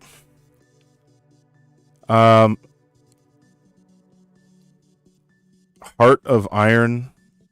Heart of Iron never really appealed to me much. I know it's very popular among leftists, and there is a lot of streamers who play it, and there's a fuckload of mods for Hearts of Iron. It just didn't appeal to me much. I should wrap up the stream here soon, though. I think I've officially relaxed enough from the stream and had a chance to answer everybody's questions, if anybody had any other questions. So, do I like Paradox games at all? Name some games that Paradox makes. I'm a little lost.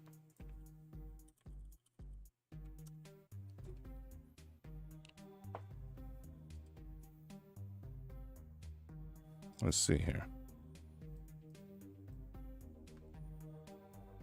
Turnips going bad is the worst. I wanted to cry.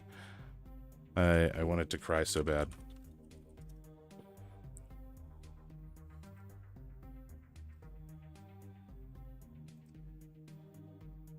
How do I get my dread so nice? Hey, yeah, somebody asked about dread stuff. Lots of maintenance. Lots of rewrapping and twisting and plenty of maintenance.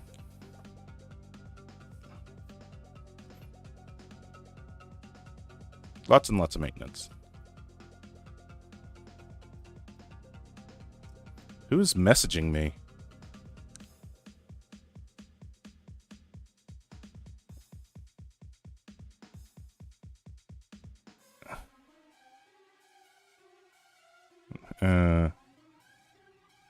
Okay, sorry, I'm reading through notifications. Keep seeing me lose focus here. Oh, Paradox, Surviving Mars. They made Surviving Mars. I have not played any other games other than City Skylines, to answer that question. No, I'll do more panels, Mr. Mysterious. I can't do them as often. I can't do them as often, but I can do them regularly if I have enough notice. My general rule with debates or panels is that I like to know I like to know that there is I like to know the subjects in advance.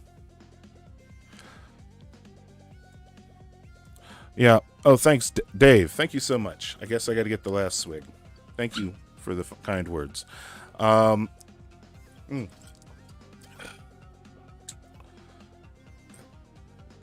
Okay.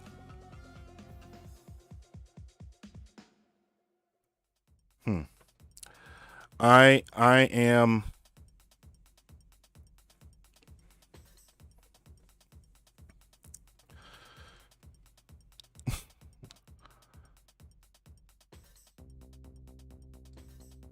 hold on here. Let me see. I'm looking at sorry, somebody I I've actually been.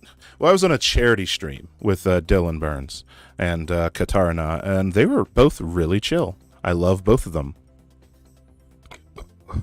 Arenas was a COVID-19 denier before us all along. Ah. 30 million bells. Jesus Christ.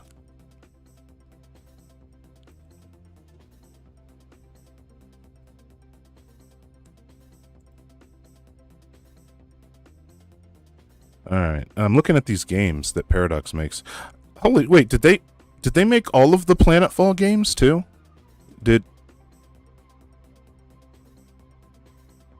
Paradox make all of the Planetfall games?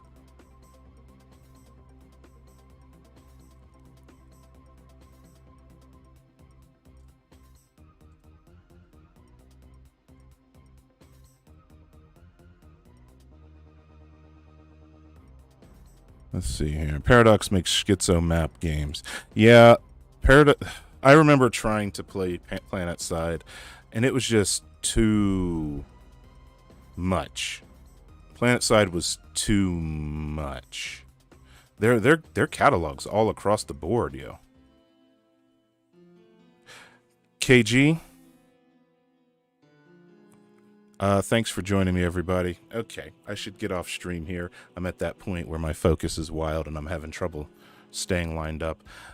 Briefly, since apparently he's talking about me on stream, I'm briefly considering messaging him and asking if he would like to speak to me in person, if he has any issues with my views. But I like to think that that's petty. So,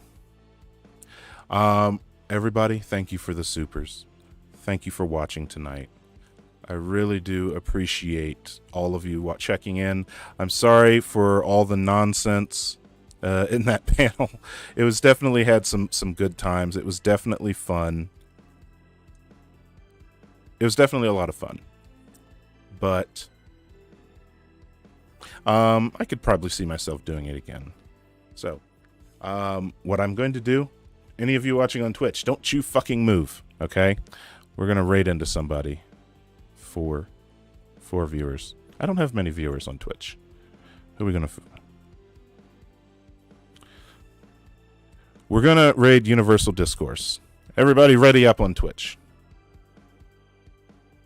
4 viewers ready.